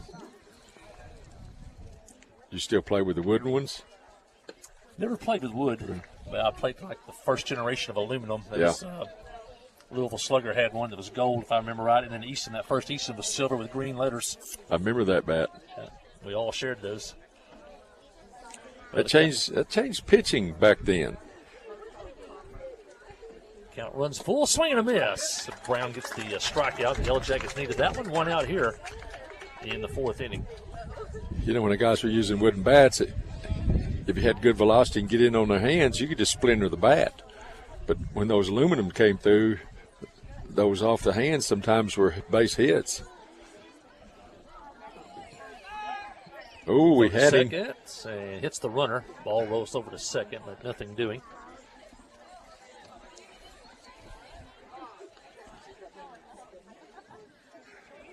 Yeah, the aluminum bats did change things. I guess for economic, it was more economical to use aluminum bats than replace broken wooden bats. But you know, and by the time then they kind of got out of control. The ball was coming off of them so hard. You know, a few years ago they had to kind of tone them down, especially in college baseball. Shot left field. That's going to be fair down the line. No, it was foul. That would look good from here, but it drops about 3 feet foul, and that would have scored a run. Everybody goes back. You know, the Major League gets all the best lumber, you know, for the bats. And then I don't know where they go D1, D2, all the way down, but the college teams get the next bats. And then by the time you got to high school and stuff, it was just I don't want to say leftovers, but they weren't the best bats. And it did help high school kids as far as budgets were concerned. You buy about 3 bats, that's all you had to do. Brown's pitch is a ball.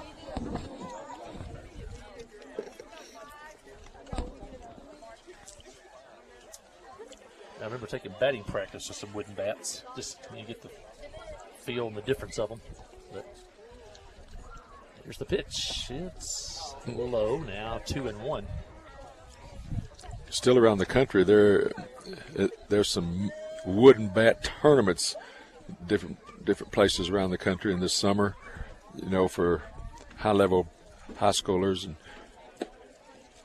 ooh, just missed. That looked pretty good from here. Yeah, the zone kind of got small, hadn't it? Pretty tight here today, now 3-1. Jackets are like a double play ball. Rylan Jones, Brody Dufran, the freshman in the middle, looking for 2. Here's the pitch. Ball 4. Now the bases are loaded. Gwynn walks. Carnahan goes to third. Plies at second. Chase Powers goes to the mound. Hey, talk a little bit more about the junior high district track meet. Want to mention that big Alec Huey, 6'2", 275. He won the discus. Also, I think he placed second in the shot put. Creed Brown finished second in the discus.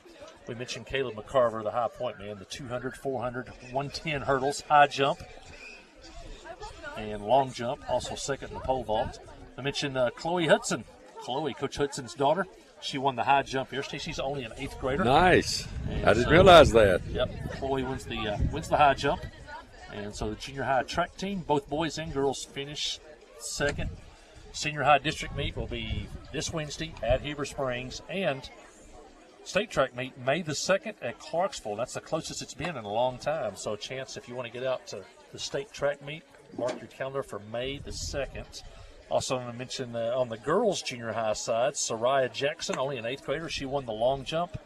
And Addison Valentine was second in both the shot and the discus. Those are, I tried to pick out the kids that finished first or second.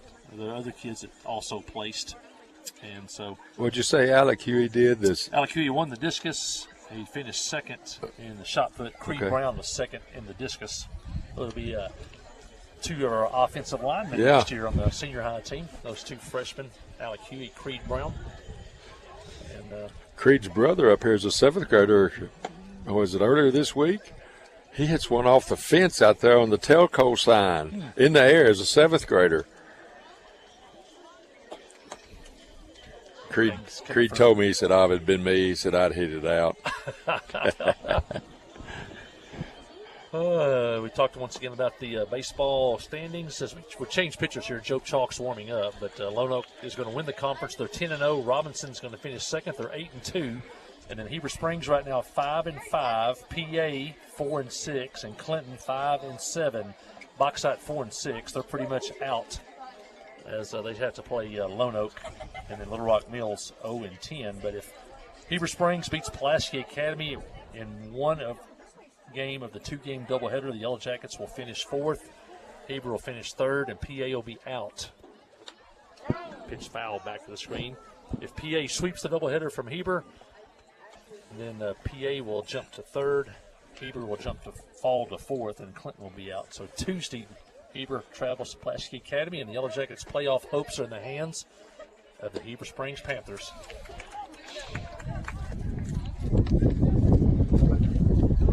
Valley Springs has the bases loaded, only 1 out here in the 4th inning. Jackets leading 7-1. The hitter is Logan Avery. He is 0 for 1 today. Struck out in the first, walked in the 3rd. Logan started on the mound, then they moved him to second base. He's the number 2 hitter in the order, so Valley has the hitters up. Let's see what they can do. And here's the pitch, ground ball to 3rd. There's Hensley, and out at the plate. Throw to 1st, and boom! Out there. Nice. 3rd to home, the first double play. 5-2-3 on the putout. And just like that, Joe Chalk puts out the fire, and the inning comes to an end on a double play. But Valley Springs does, actually, they do not score. They pick up a walk, 2 walks and a hit, but fail to score. And as we head to the bottom of the 4th, it's Clinton 7, Valley Springs 1. Listen to Yellow Jacket baseball on the trip, 94.7. Life is better with basketball and with First Security. We have the resources and the know-how to assist with your needs, plus a local team you can count on. So you're making better plays because First Security is making better happen during this season and every season. What's your better? Get there with us. Stop by your local First Security Banking Center or visit us online at fsbank.com today. First Security. Bank better. Member FDIC, Equal Housing Lender. Here's the pitch. You swing. It's a deep drive to left center field. You've hit a home run with Farm Bureau Insurance. From great rates and local agents to fast, fair claim service, it's Farm Bureau Insurance. See Kai Rhoda, Ty Glover, or Mickey Parrish for all your insurance needs at Farm Bureau Insurance today at 501-745-2117. Open Monday through Friday from 8 until 4:30. That's Farm Bureau. Double play ball thrown by Joe Chalk. The Yellow Jackets out of trouble. Valley had the bases loaded, only 1 out. And Chalk induced Avery to hit into a double play third to home to first. And the Jackets get out of the jam. You know, there's another thing, just the little pointers in baseball. Your corner infielders, where you're going to go with the ball if it's hit to you. Well, if it's a one-hopper, you go home. If it's a slow roller, you go first. What are you going to do, middle infielders? Turn a double play. Uh-oh, that ball's hit pretty good. Field over Markle's head to the fence. And Hensley with a double, and he continues his hot hitting and his extra base hitting.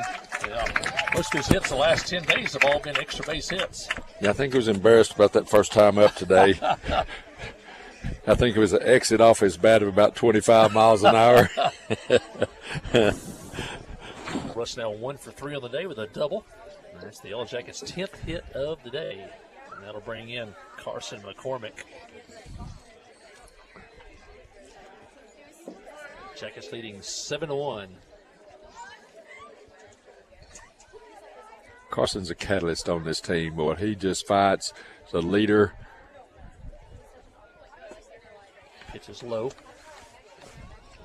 Carson just loves playing the game. Yes, he does. I don't know what team he's playing for this summer, but he'll play for somebody that'll play good competition. Yeah, he's got an invite. I'm not sure the name of the team, but they play in several different states this summer. Yeah. They'll be a part of a showcase team. For some of those elite showcase teams, those college coaches know them all over the country. Because, you know, you'll hear announcers will say, you know, here's the first baseman. He graduated of so-and-so high school. And he played for the Sticks. You know, he played for the whatever. Mm-hmm. Boy, that ball smashed. Shot, left center field. Robertson going back. It's over his head. 1 hop off the fence. Hensley will score. And back-to-back doubles. Hensley and McCormick. As McCormick and Hensley just trade places. Second RBI of the day for Carson McCormick. And the Jackets now lead 8-1. Joe Chalk, the hitter, and that was a 1-hop shot off the Joey Dobbs sign. Joey Dobbs, State Farm. Get a little free advertisement there. Yep. Joe Chalk, the hitter. And he hits one to left field. There's Markle in his tracks and makes the play. First out of the inning as Chalk flies out to left field. That's a good move by their coach. Moved him from right field to left. Makes a nice catch out there in left field.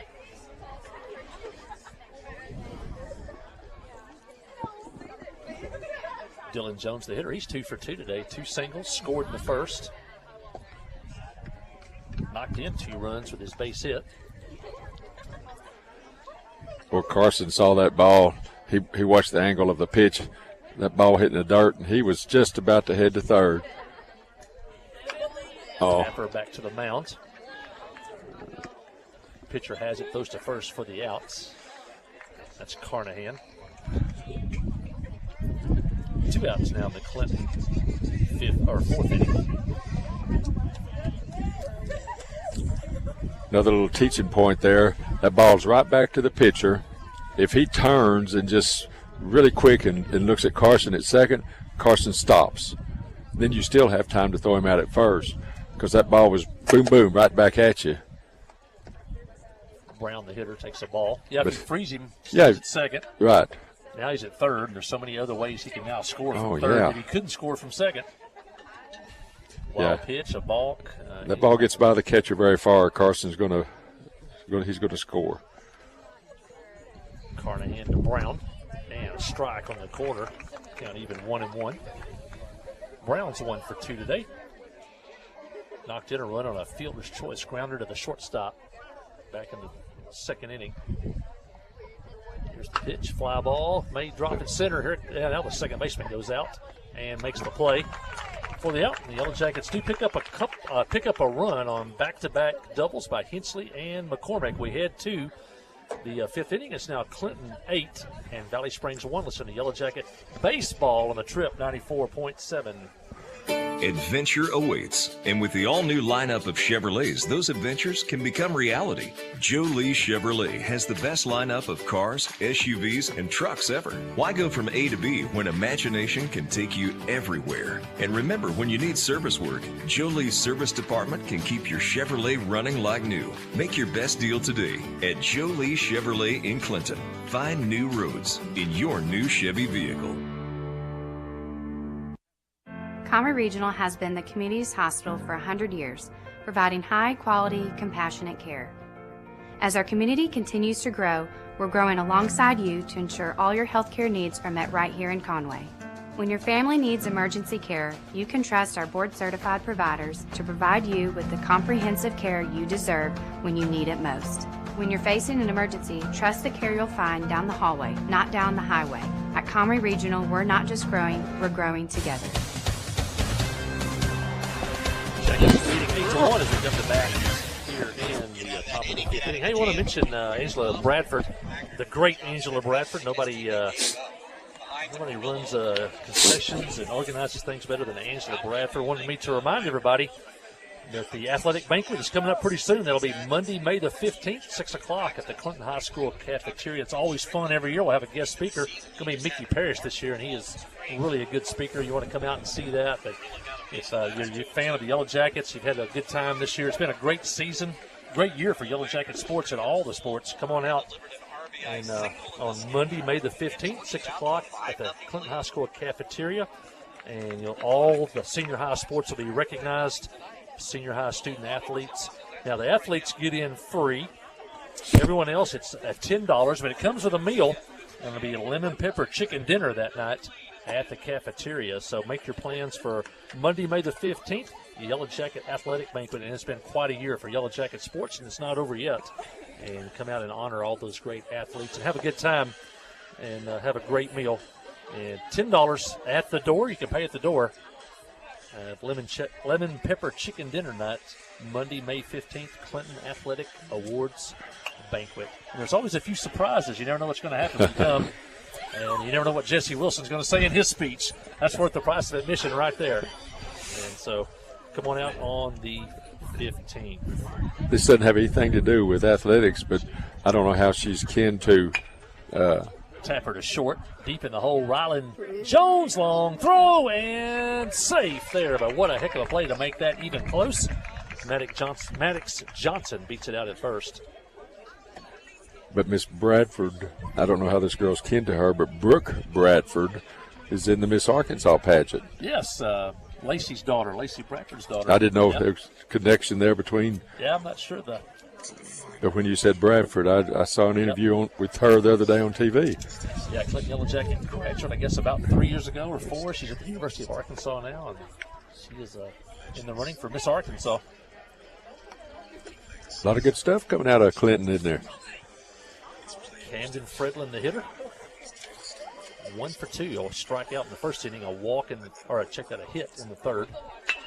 And line drive. Come on, Sam. Come on, Sam. Sam Standridge comes in, plays it on a hop. And the first 2 are on again for Valley Springs.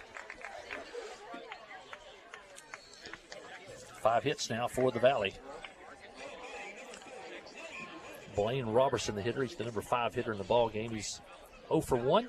He did reach on a catcher's interference back in the second inning. Joe Chalk starting his second inning of work, and a swing and a miss on a high fastball. Chalk came in, threw 1 pitch, and it was a double play. The bases loaded to end the 4th inning. Double play, the pitcher's best friend, Boji. Get it. Oh. And tap foul at the plate. McCormick now catching for the Yellow Jackets. Or is that? That's Carson back behind the plate, isn't it?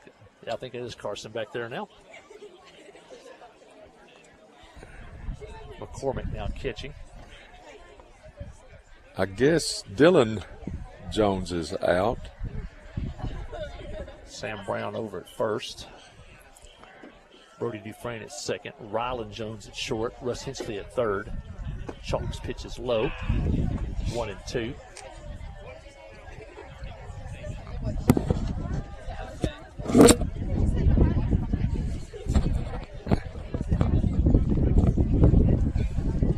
Yeah, I'm not sure it is left field. Throw to first, nothing doing there. Same standard still in right field, I know that. Cole Prince, I believe that's him in center. Valley Springsman's not got the scouting report. You get very far off first base, Carson's going to throw it behind and get you. Here's the pitch. And line drive, center field. Prince coming in, makes the play. May have him doubled off second. There's the throw. Out at second on a double play as McCormick came in, caught the low liner. And the Cole Prince. Or Cole Prince and the low liner. Maddox Johnson got too far off second, thought it was a hit, headed toward third. And Cole Prince made the catch, threw it into Brody Dufresne for the out. And just like that, a double play. That speed showed up again, didn't it, Mike? He closing that one in a hurry. Now back to the mounds. That's Carey. Job to first, and the out. That'll end the inning. And just like that, Valley Springs put the first 2 on. And then 2 pitches later, the inning's over. So Valley comes up scoreless in the 5th. They did pick up 2 hits, and they leave 1 as we head to the bottom of the 5th. It's now Clinton 8 and Valley Springs 1. Listen to Yellow Jacket Baseball on the Yellow Jacket Sports Network. FL Davis Cash Lumber, your Ace Hardware store, is a proud sponsor of Clinton Yellow Jacket Sports. FL Davis Cash Lumber can help with your electrical, plumbing, paint, tools, hardware, and flooring needs. They're a full-service hardware store and lumber yard. FL Davis can provide you with everything you need for your residential or commercial projects. The knowledgeable staff is always on hand to answer your questions. Visit FL Davis Cash Lumber, your Ace Hardware store. Same place, now Ace.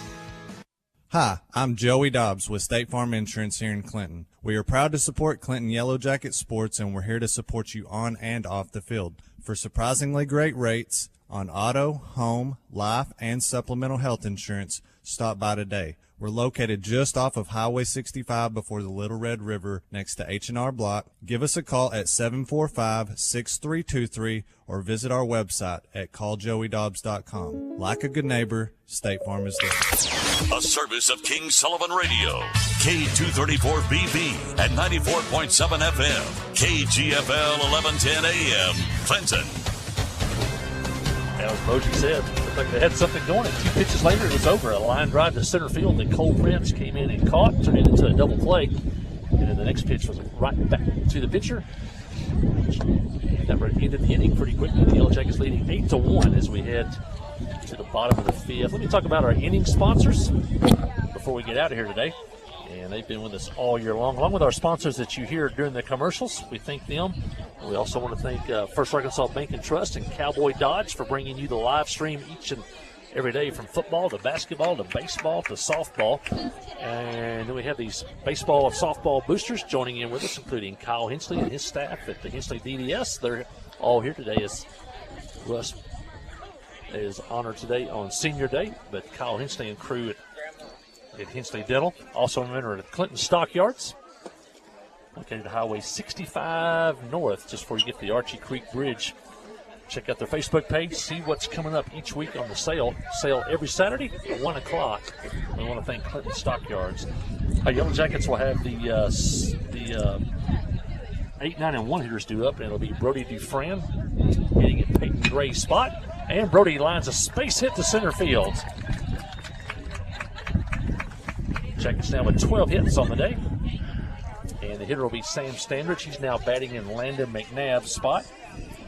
McNabb was 1 for 2 while he was in there. I get tickled about the Pottery Barn. You know, you talk about that giraffe. It just cracks me up. A giraffe in Clinton? Yeah, if you notice, he's in like a horse trailer. There's an old truck, a horse trailer, and a giraffe. Well, there's no such thing as a giraffe trailer, is there? You can't see that just anywhere.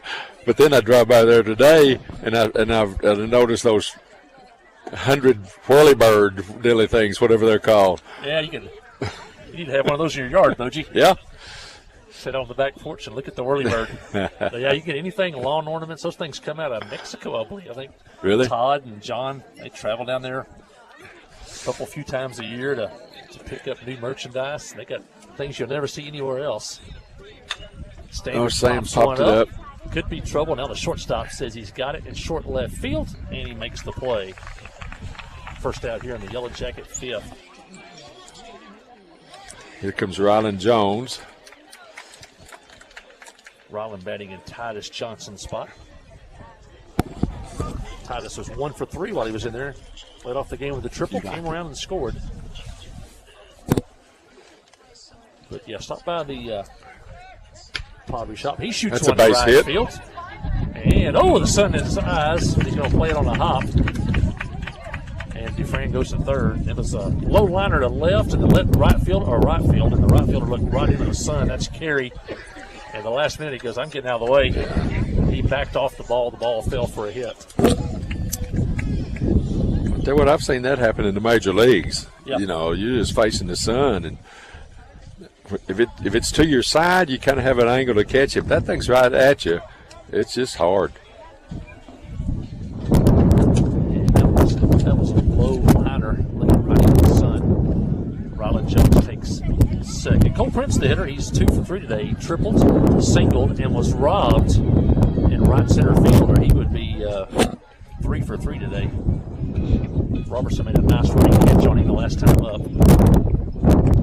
Western Sizzling, Scotty Jones and crew, they're here. That's his son out there at second.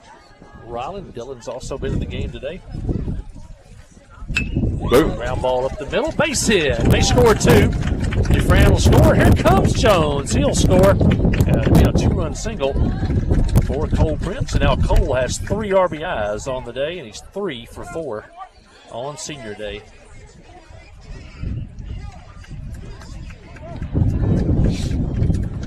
Philip Jones, Arkansas Mountain Realty, the king of real estate. Philip Jones, give him a call. Got a house for sale or want to move to the area, call somebody who is grown up here. He knows the area. And a quick throw to first, and he's out. Picked off there, and the umpire took a while to make the call. Cole kind of leaned towards second and had to try to get back to the base, and the umpire called him out on a close play. I want to see the replay on that, Mike. And fly ball, left field. Left fielder goes back near the line. It'll be foul and out of play down there. Let's hit that one. Not sure how far it is out left. Yeah, we don't have any distance markers. Yep. If Russ hits it out, he'll say, oh, that's about 350 down the line. I don't know if you can see it on TV. Out there between the flags, there's a red car. That's about where you hit one the other day to hit the front of the car. And now a line drive caught by the second baseman. And once again, off the end of his bat. And that'll retire the Yellow Jackets, but they scored 2 more on 3 hits. And as we head to the 6th inning, Yellow Jackets now lead by a score of 10-1. Listen to Yellow Jacket Baseball on the Trip 94.7. Here's the pitch. You swing. It's a deep drive to left center field. You've hit a home run with Farm Bureau Insurance. From great rates and local agents to fast, fair claim service, it's Farm Bureau Insurance. See Kai Rhoda, Ty Glover, or Mickey Parrish for all your insurance needs at Farm Bureau Insurance today at 501-745-2117. Open Monday through Friday from 8 until 4:30. That's Farm Bureau. At Cowboy Chrysler Dodge Jeep Ram, they're always looking for fresh, pre-owned inventory. They buy all vehicles, any make, any model. Stop in today and see Andrew or Trey and let them make you an offer on the spot. Love your current car but want a lower payment? They can refinance your current loan and get you a lower payment today. Go see them at Cowboy Dodge in Clinton or shop online at cowboycdjr.com. and have your car delivered right to your door. The Jackets have led all the way, and this one got 4 in the first. Led 7-0 at one point. They lead 10-1 now as Valley Springs comes about in the 6th inning. Joe Chalk starting his 3rd inning of work for the Yellow Jackets. Going to finish up those Yellow Jacket baseball softball boosters. I want to mention Regions Bank in downtown Clinton, just off the court square. And they can do anything from simple savings accounts to now a CD, some type of investments, all the way to mortgage. Give them a call there at Regions Bank downtown Clinton.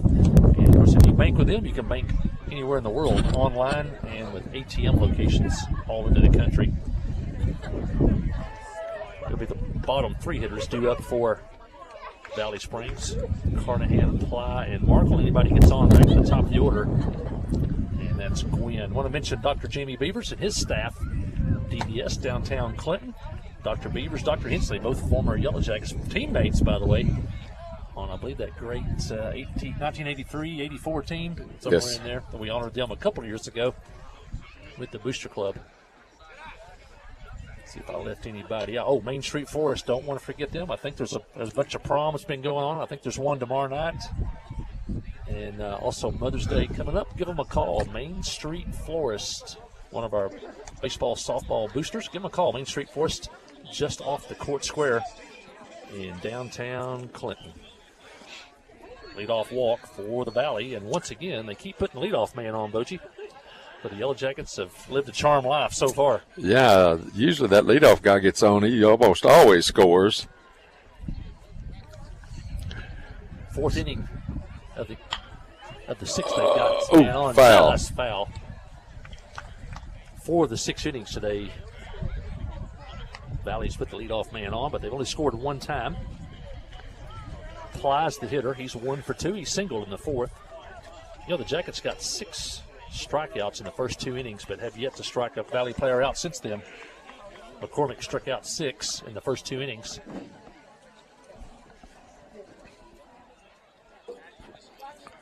Chalk's pitch is fouled again. Inches outside of third. I think I might try to bore one on his hands here. His left-handed hitter. I think Russ noticed those two. His right foot's just about on the chalk, which is good. Go to first. He'll catch the line. Yeah, he'll catch anything down the chalk, and anything go to his glove side is a single because it goes to the left fielder. It's a doubles defense right there. Chalk's pitch is a strike, called on the corner. Chalk got the call that time. It was borderline corner. Jackets get the call. His first strikeout of the ballgame and 7 strikeouts for Clinton pitching today. Back in the day when they played for the Angels, Torrey Hunter and Darren Erstad, Torrey Hunter used to call Darren Erstad catfish. And Erstad, why do you call me catfish? He goes, you play left field and you're always on the line. Yeah, I remember that. Giving you room to make the play, Torrey. Torrey Hunter from Pine Bluff was a great center fielder. Covered a lot of ground, and he used to get on Darren Erstad for playing too close to the line. Always on the line. Oh, catfish. Markle, the hitter, the number 9 hitter, struck out twice today. And now he's the whole 0-2 and in danger of the hat trick, striking out for the 3rd time today. I don't know what happened there, but Job, when he got the ball back from Carson, they both kind of looked at each other and shook their heads. And a swing and a miss on a high curve. Throw to first. Nothing doing there. Markle strikes out for the third time today. 2 strikeouts for Chalk. 8 for Yellow Jacket pitching. And now back to the top of the order for Valley Springs. That'll bring in Riley Gwynn, spelled G-U-Y-N-N. Gwynn. Gwynn? Gwynn, yeah. Gwynn, Actually, yeah. Coaches before the ball game pronounced Gwynn. Takes the ball. Of course, one of the greatest hitters of all time, Tony Gwynn. Oh. You almost thought he had a tennis racket up there. You just could not throw one by him. I think the stat's right. He may be one of the few guys that Maddox never struck out. I believe that's right. Really? In his career. Today, it's so common for a hitter to strike out over 100 times in a season. He would strike out, maybe 20 in a season. Strike there. I heard him talk one time. He loved to shoot that ball between the third and shortstop. He called it the 5-6 hole. He just loved to punch it that direction. There's the pitch and tap foul. That told me that he let that ball travel another couple of feet. He saw it a little bit longer, and then he would just slap it. Yep. He batted left-handed. Yes. Had over 3,000 hits in his career. 1-2 the count on Gwynn, and Chalk has a chance to strike out the side and just missed. Carson tried to frame that one. Count now 2-2. For it to be a beautiful day here at the ballpark. The wind's kind of dying down. Summer League kids are starting to play their games behind us. Here's the pitch. And fly ball right field. That's going to get out of play. Yeah. The Yellow Jacket bullpen. That concept of slapping signals is gone, isn't it? Yeah. You can strike out 200 times, but if you hit 30 homers, you're going to be a millionaire. Yeah, I remember an interview with Reggie Jackson one time when he was with the Yankees. One of the guys said, Reggie, if you choke up a little bit and you can raise your batting average 30, 35 points. He said, they don't pay me to hit singles. So they called him Mr. October. Yeah. Here's the pitch, ball. Now, it used to be a stigma to strike out 100 times. I believe 1 year Lou Brock was getting near 100 strikeouts at the end of the season. They asked him, manager, if he wanted to sit out that day or something. Because it was, today 100 strikeouts is common. Pop fly on the infield. Chalk, the pitcher, gives way to Hensley, the third baseman. I think Chalk Hensley caught it. 6-5 wins out on that one. 6-5 wins out. Chalk makes the play, and that'll end the inning. Springs gets a leadoff walk. Can't do anything with it. They lead a man as we head to the bottom of the sixth. The Yellow Jackets leading 10-1. Listen to Yellow Jacket Baseball on the Yellow Jacket Sports Network. Adventure awaits, and with the all-new lineup of Chevrolets, those adventures can become reality. Joe Lee Chevrolet has the best lineup of cars, SUVs, and trucks ever. Why go from A to B when imagination can take you everywhere? And remember, when you need service work, Joe Lee's service department can keep your Chevrolet running like new. Make your best deal today at Joe Lee Chevrolet in Clinton. Find new roads in your new Chevy vehicle. Towing and recovery is the last thing you think about until you really need it. Then you really want the best. There's only one name to call, Justin's Collision Repair Towing and Recovery. They have the largest and latest model recovery fleet in North Central Arkansas. From small towing to heavy-duty towing, Justin's Collision Repair Towing and Recovery on Highway 65 in Clinton is the one to call, 745-2992. That's Justin's Collision Repair Towing and Recovery, 745-2992. The Jackets come up with a run here in the bottom of the sixth. This game would come to an end. Looks like a new pitcher for Valley Springs coming in. The Jackets leading 10-1 in this one. Number 7, Levi Carey. Levi Carey, the new pitcher for Valley Springs. He's the third pitcher of the day for Valley Springs. Yellow Jackets have used 3 today. Carson McCormick started. Sam Brown pitched in the middle. And then Joe Chalk has come in, done a nice job here. Next ball game for the Yellow Jackets will be Tuesday at Morrilton. or it's on the schedule. I think that's still good. McCormick hits one to left center just field. up into the wind. Robertson goes back and makes the play in front of the Booster Island out there. You know, we were talking before the game. Valley Springs ended up 4th in their league. And one thing we talked about is don't walk people and make the routine plays. And they have done that all day. They just hadn't been able to put any runs on the board. They've had runners on, couldn't really chase them in. They've left 8 today. Only had 3 hits as that one's fouled out of play. Only had 3 hits, but the Yellow Jackets had helped them out with, 1, 2, 3, 4, 5 walks, 6 walks today, and a catcher's interference. They got 7 extra runners today due to that. Next broadcast for the Yellow Jacket Network will be Tuesday at the softball field. It'll be senior day for the girls. They play Yellville Summit. That game will start at 4:30 on Tuesday, and then hopefully we get help from Heber Springs on Tuesday night at PA, and then we'll hopefully have more baseball broadcasts to come. Job shoots one there to deep center. Chalk deep center field over Robertson's head. One hops the fence, and a double for Job Chalk. Chalk now 2 for 3 on the day. Singled and scored. Walked and scored. And he also flew out today. So now 2 hits for Chalk. Also has 2 RBIs on the day. One of those Yellow Jacket seniors. If you just tuned in late, this is... Looks like we're going to pinch hit here. Josh Fultz. Fultz will hit in the Dylan Jones spot. And we're going to have a courtesy runner for Job. See who heads out there. Connor Clute. That's the fun part of being a pitcher. Hit one off the wall, get a double, and then go get to sit down and let somebody else run for you. Connor Clute, who picked up the save Tuesday in the game 2 versus Pulaski Academy. He's the runner at second. Connor also got a hit in that bottom of the 6th. You know, the Yellow Jackets tacked on 3 insurance runs in the 6th inning. He was a part of that. Fultz the hitter, and he grounds it foul. You know, speaking of Connor Clute out there, you know, he has the little bit unique pitching style. He kind of comes underneath. We call it submarine style. But Georgia brought in a pitcher last night against the Razorbacks. Threw real similar to that. Yeah, you don't see that very often anymore. And ground ball by Fultz to second. Fielded there by Robinson and out at first. I'll check it. I think that's Logan Avery now at second base for the Valley. Here comes Trammell Hastings. He's pinch hitting for somebody. Winning run at third with 2 outs, or game-ending run. The Yellow Jackets leading 10-1. They could invoke the 10-run rule here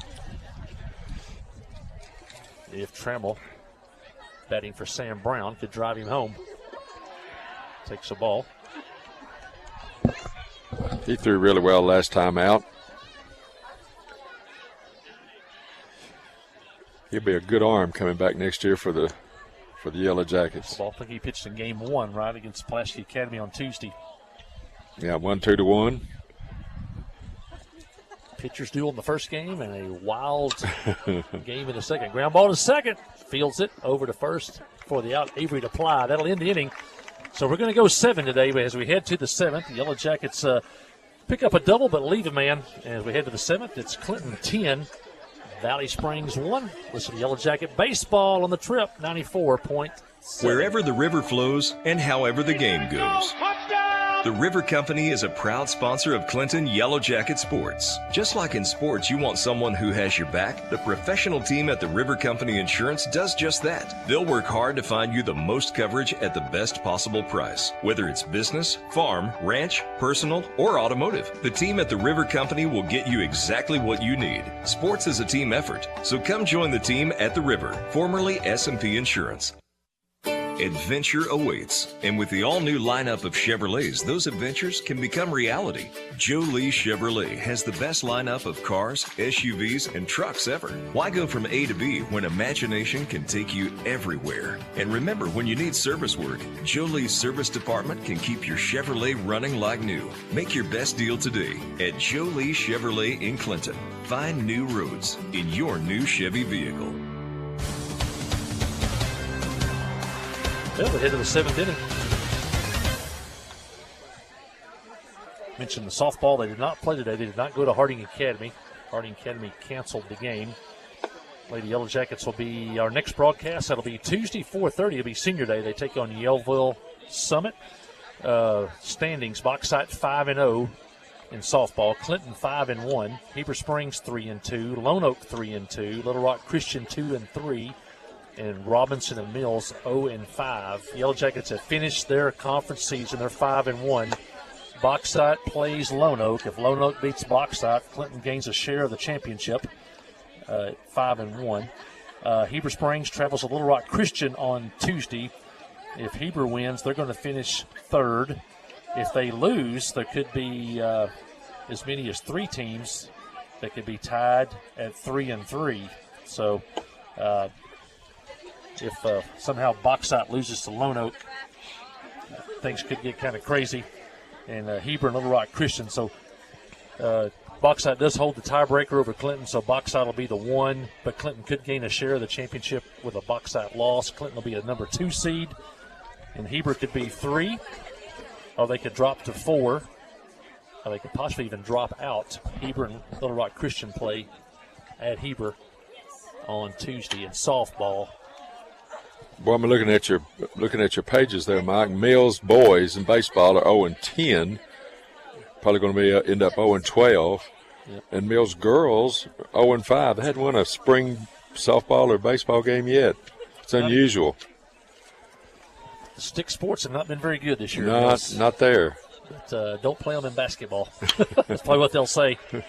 And a ground ball base hit to start the Valley Springs 7th inning, and the 5th time today out of 7 innings. Valley gets the leadoff man on. That's the number 2 hitter, Logan Avery. And I think Mills has a couple of D1 football players. They do. I think a big lineman, I believe, and then that quarterback, Ringgold, that we saw as a 9th grader. We beat him here. I think he was the starting quarterback, either 9th grader or 10th grader. We beat him here. They beat us there the year before in kind of a controversial game. Yeah. As far as the chain gang. We had a big lead in that game, and Mills came back and got us at the end. Trammell with a big breaking ball there. Maddox Johnson, the hitter. He's 1 for 2 today. He's walked and scored. The only run today for Valley Springs. He also singled. And strike 3 called. Strikeout for Trammell Hastings. 2 good curveballs. 9 strikeouts now for Yellow Jacket pitching. 6 of those by the starter, Carson McCormick. Camden Fredlin, the hitter. He's 2 for 3 today, 2 singles. Ground ball, first foul. Valley's left 8 runners today. Through the Valley coaches, you look, you got 5 of 7 innings where you got the leadoff man and you only got 1 run. Yeah, out of that hole, yeah. Curveball high. Whoop, and give him the call. Now 0-2. That strike zone was pretty tight early. Yeah. It seemed like it's expanded, hadn't it? It's expanded. That was just at the top of the zone. It wasn't all that out. Hastings, the pitch, curve, that was down and in. Strikeout here. And now 2 outs, 10 strikeouts for Yellow Jacket pitching, 2 by Hastings. And the Jackets are 1 out away from a victory on Senior Day. That's more curveballs than I've seen Trammell throw normally. You know, it's probably got warm weather. Blaine Robertson, last hope for the Tigers. He's 0 for 2 today. Hit into a double play last time up. Line shot to center field that Cole Prince doubled off the runner at second. Pitch in the dirt, gets away, and now the runner goes to second. That runner doesn't mean a whole lot. Valley trails by 9.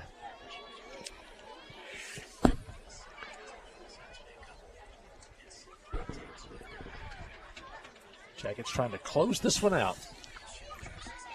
They've won 2 straight, trying to make it 3. Here's the pitch, and swing and a miss. Now 2-1.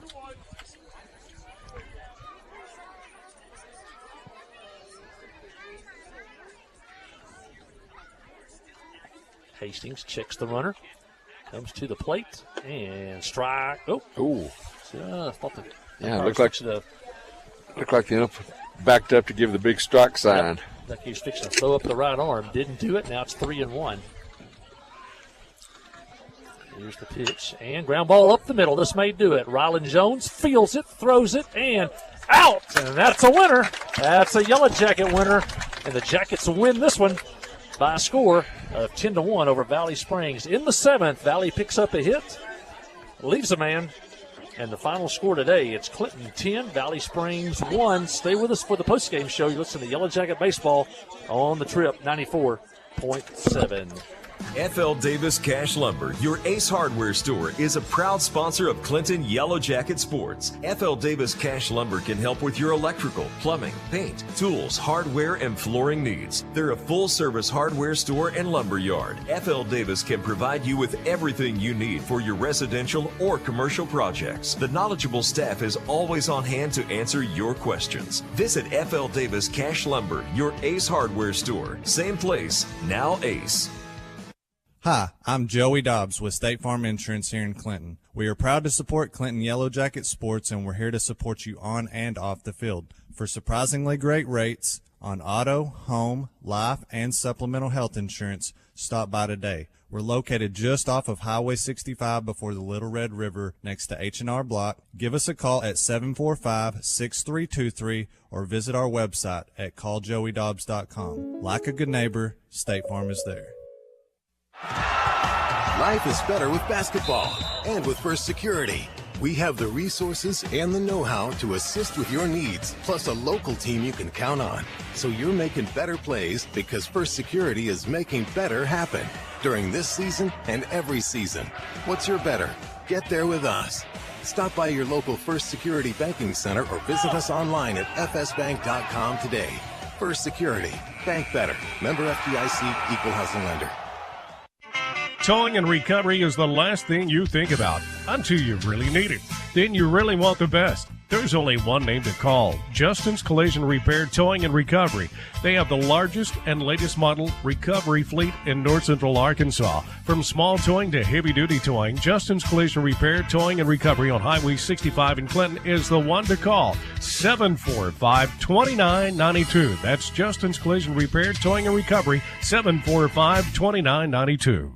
The Blagg Law Firm is a proud supporter of Clinton High School Yellow Jacket sports. When you need an attorney, call the Blagg Law Firm. Whether it's an injury accident, criminal defense, DWI, family dispute, or Social Security disability, Ralph Blagg believes in equal justice for all. Located on Court Street in downtown Clinton and on the internet at blagglaw.com. The Blagg Law Firm, a proud supporter of Clinton High School sports. Adventure awaits, and with the all-new lineup of Chevrolets, those adventures can become reality.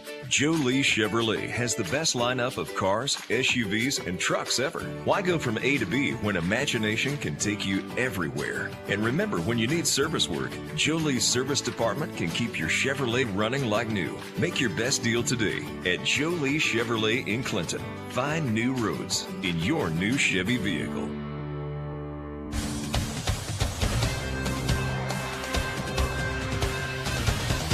Well, good day for the Yellow Jackets today as they win by a score of 10-1 today over Valley Springs. Yellow Jackets are now 14-9 on the year. They'll finish 5-7 in conference play. Valley Springs now 11-11 on the year, but they've had a good season. It's not over yet for them. They're going to finish 4th and move on to the district tournament next week. That'll be played at Lincoln. But as we said, last year Valley was 4-17, and the year before that they were 1-20. So they're 11-11 on the year this year. Looking at today's ball game, Valley Springs scored 1 run on 6 hits, did not commit an error, and they left 9 men on base. In fact, 5 of the 7 innings they got the leadoff man on, but only got 1 run in the ballgame. The Yellow Jackets got 10 runs on 15 hits, no errors, and they left 6 men on base today. Clinton got 4 in the first, 3 in the second, led 7-0. Valley Springs got their only run in the third, and they trailed 7-1. The Yellow Jackets picked up a run in the fourth, led 8-1, picked up 2 runs in the fifth, lead 9-1, and added another run in the sixth for their final run, and win today by a score of 10-1. The game lasted an hour and 52 minutes, so we started today with 67 degrees. We finished 65 degrees. Yellow Jackets used 4 pitchers today: Carson McCormick, Sam Brown, Job Chalk, and Trammell Hastings. Carson McCormick went 3 innings, gave up 1 run on 2 hits, struck out 6. The Yellow Jackets got 10 strikeouts today, 6 by McCormick, and then 2 by Chalk and 2 by Trammell Hastings today. So good pitching all around for the Yellow Jackets. Used 4 pitchers on the day today. Looking at some of the hitting stars today: Titus Johnson with a triple and a single. Russ Hensley had a double today. Carson McCormick, 2 doubles, knocked in a run. Joe Chalk, a double, a single, and a walk. Scored twice today, knocked in 2 runs. Dylan Jones, 2 for 3 on the day, knocked in a couple of runs with a hit. Sam Brown had a single today. Brody Dufran came off the bench and pinch hitting, had a single. And Landon McNabb, a senior, starting today, had a single for the Yellow Jackets. But Boji, our first Arkansas Bank and Trust player of the game today, going to be the senior on senior day, Cole Prince. He tripled and scored. He singled and scored. And he also singled in the 5th inning. He knocked in 3 runs. And if it wouldn't have been for the center fielder who made a great running catch, he would have been 4 for 4 today. Yeah, that was the best ball he hit. The center fielder for them just made a good running catch over his shoulder. That's baseball. Cole had a good day. Scored twice, also stole a base, and one of those hits is because he was hustling. He hit a ball deep in the hole at shortstop and beat the throw to first. So good hustle day for Cole Prince and all of the Yellow Jackets today. I'm just looking over your shoulder, Mike. We had no errors today. When did we play? Ball knob game. The other night when we played, ball knob game. We had 1 in ball knob. What about when we played PA? We didn't staff that one. But we didn't broadcast that one. But when you think about the last 4 or 5 ball games, I can't remember about 1 or 2 errors our kids have made. Yeah, it probably came in handy today too, because the Yellow Jackets went 1, 2, 3, 4, 5, 6 walks. If you had an error or 2 in there to go along with that, but no errors. They turned a couple of double plays, so they were able to get around those walks with good defense. Yeah, that's the way baseball's supposed to be played. You know, make a routine plays. Of course, we gave them too many free bases there, but we kept them from scoring. Hey, let's mention once again the seniors. This was senior day. This is not their final game, but their final game here at the ball field in Clinton. I want to talk about senior Joe Chalk. Had him since he moved here from Atkins. He's been an asset both on the football field and the baseball field. And I'm not sure I've ever seen anybody better at first at digging that ball out of the dirt than Joe Chalk. But he doesn't get excited about it. You know, that ball's coming in there probably 75, 80 miles an hour, going to skip in front of you about 4 feet. It doesn't bother him. You know, he just lays down there and catches it. You know, some people try to snap that catch or something. Yeah, Joe's been a great first baseman, great teammate, great baseball player for us, as well as football. Yeah, a lot of leadership skills, and we really saw that on the football field this year. At the quarterback, he was quite a leader out there. Peyton Grave was a senior today. Also Landon McNabb, Russ Hensley, your grandson, and probably playing his best baseball maybe in his high school career here, especially at the plate. He's had a pretty good last month for sure. That's hard to believe that it's his last home game here at Clinton. I guess I saw his first and a whole bunch of them in between. Well, that's a part of Yellow Jacket basketball also. Good season two-sport athlete, Russ Hensley. Also, Titus Johnson, who plays both basketball and baseball, and not a finer young man or a harder worker than Titus Johnson. Yeah, you never did see him hang his head and complain if he wasn't playing. You know, some games he'd start. Next game you wouldn't see him much. But you stick him up at the plate, he was always swinging the bat well, always running hard. You like that out of a teammate for sure. And Cole Prince, our first Arkansas Bank and Trust player of the game. And Cole, we've seen him at the plate, on the mounds, and in the field, both at shortstop and the outfield. And he had 4 hits today. And he had three hits today. But he also made a great defensive play in center field, turning it into a double play. And Cole Prince, another one of those seniors today. And also want to mention Braden Bird Dog Collins. The Bird Dog. Braden Bird Dog Collins with over 300 retrieved foul balls in his career. And, you've coached a long time. You got to have those kids or managers. They are so invaluable that do the little things. Those baseballs right now are probably $6, $7 a piece, I guess. I know they used to be $50, $60 a dozen way back a long time ago. You give up 2 or 3 foul balls, lost balls a game. Yeah, that's just a part of the game that Coach Prince didn't have to worry about at all. We're going to get that baseball back. We're going to have the bats up out of the on-deck circle by the other men. And it's nice to have guys like Bird Dog. And the kids loved him and love him, Braden Bird Dog Collins. And he, along with the Duhan, form maybe the best managerial crew in Arkansas high school baseball. You got to look quick if you want to see the bat out there, because the Duhan gets it off the field in a hurry. So I think that's a big, nice gesture that Bird Dog got to throw out the first pitch. Threw a strike too. That was. Took a stretch, checked his runners, blew it right down the middle. Yeah, that was a good scene here at Clinton at the ball field today. And Braden Bird Dog Collins, his final home appearance. Well, those seniors again: Joe Chalk, Peyton Gray, Russ Hensley, Titus Johnson, Landon McNabb, and Cole Prince, and Braden Bird Dog Collins. We're about to wrap it up here. I see a couple of loose basketball coaches in the area. Hey, should you guys be coaching some basketball? Oh, they're taking the day off, they told me. Coach Post and Coach Smith Post here today. Well, Coach Smith, we need some help from your alma mater on Tuesday. Got to get some help one time. I was fixing to say, did I hear you say that? Coach Smith, a former Heber Springs Panther, but he don't let that out much anymore. You never see him in red, do you?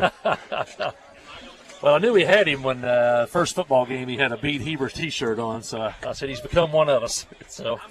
But as we leave today, remember the Yellow Jackets need help on Tuesday as Heber Springs travels to Pulaski Academy. If Heber wins one game of 2 from Pulaski Academy, the Yellow Jackets will be heading to the regional tournament. So keep your eye on the score from Tuesday night, social media, or the sports page or Scorebook Live. You can pick up those scores come Tuesday night. Anything else, Boji, from the ballpark? I think we're good. We're playing real well right now.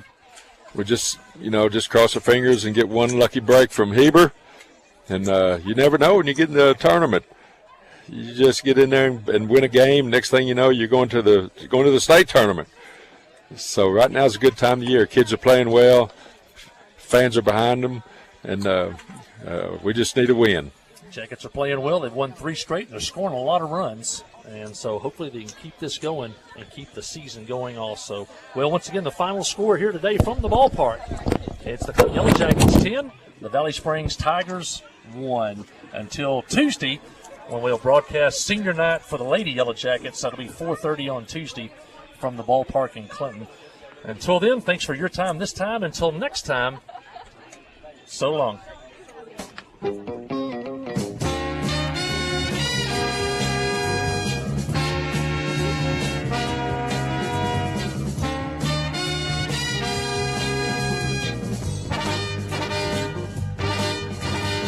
Thank you for listening to Yellow Jacket Baseball and Softball on the Trip. Today's game has been brought to you by these fine sponsors: by First Security Bank, by Justin's Collision Repair and Towing, by Joe Lee Chevrolet, by The River Insurance Company, and by Black Law Firm, Davis Cash Lumber, Cowboy Chrysler Dodge.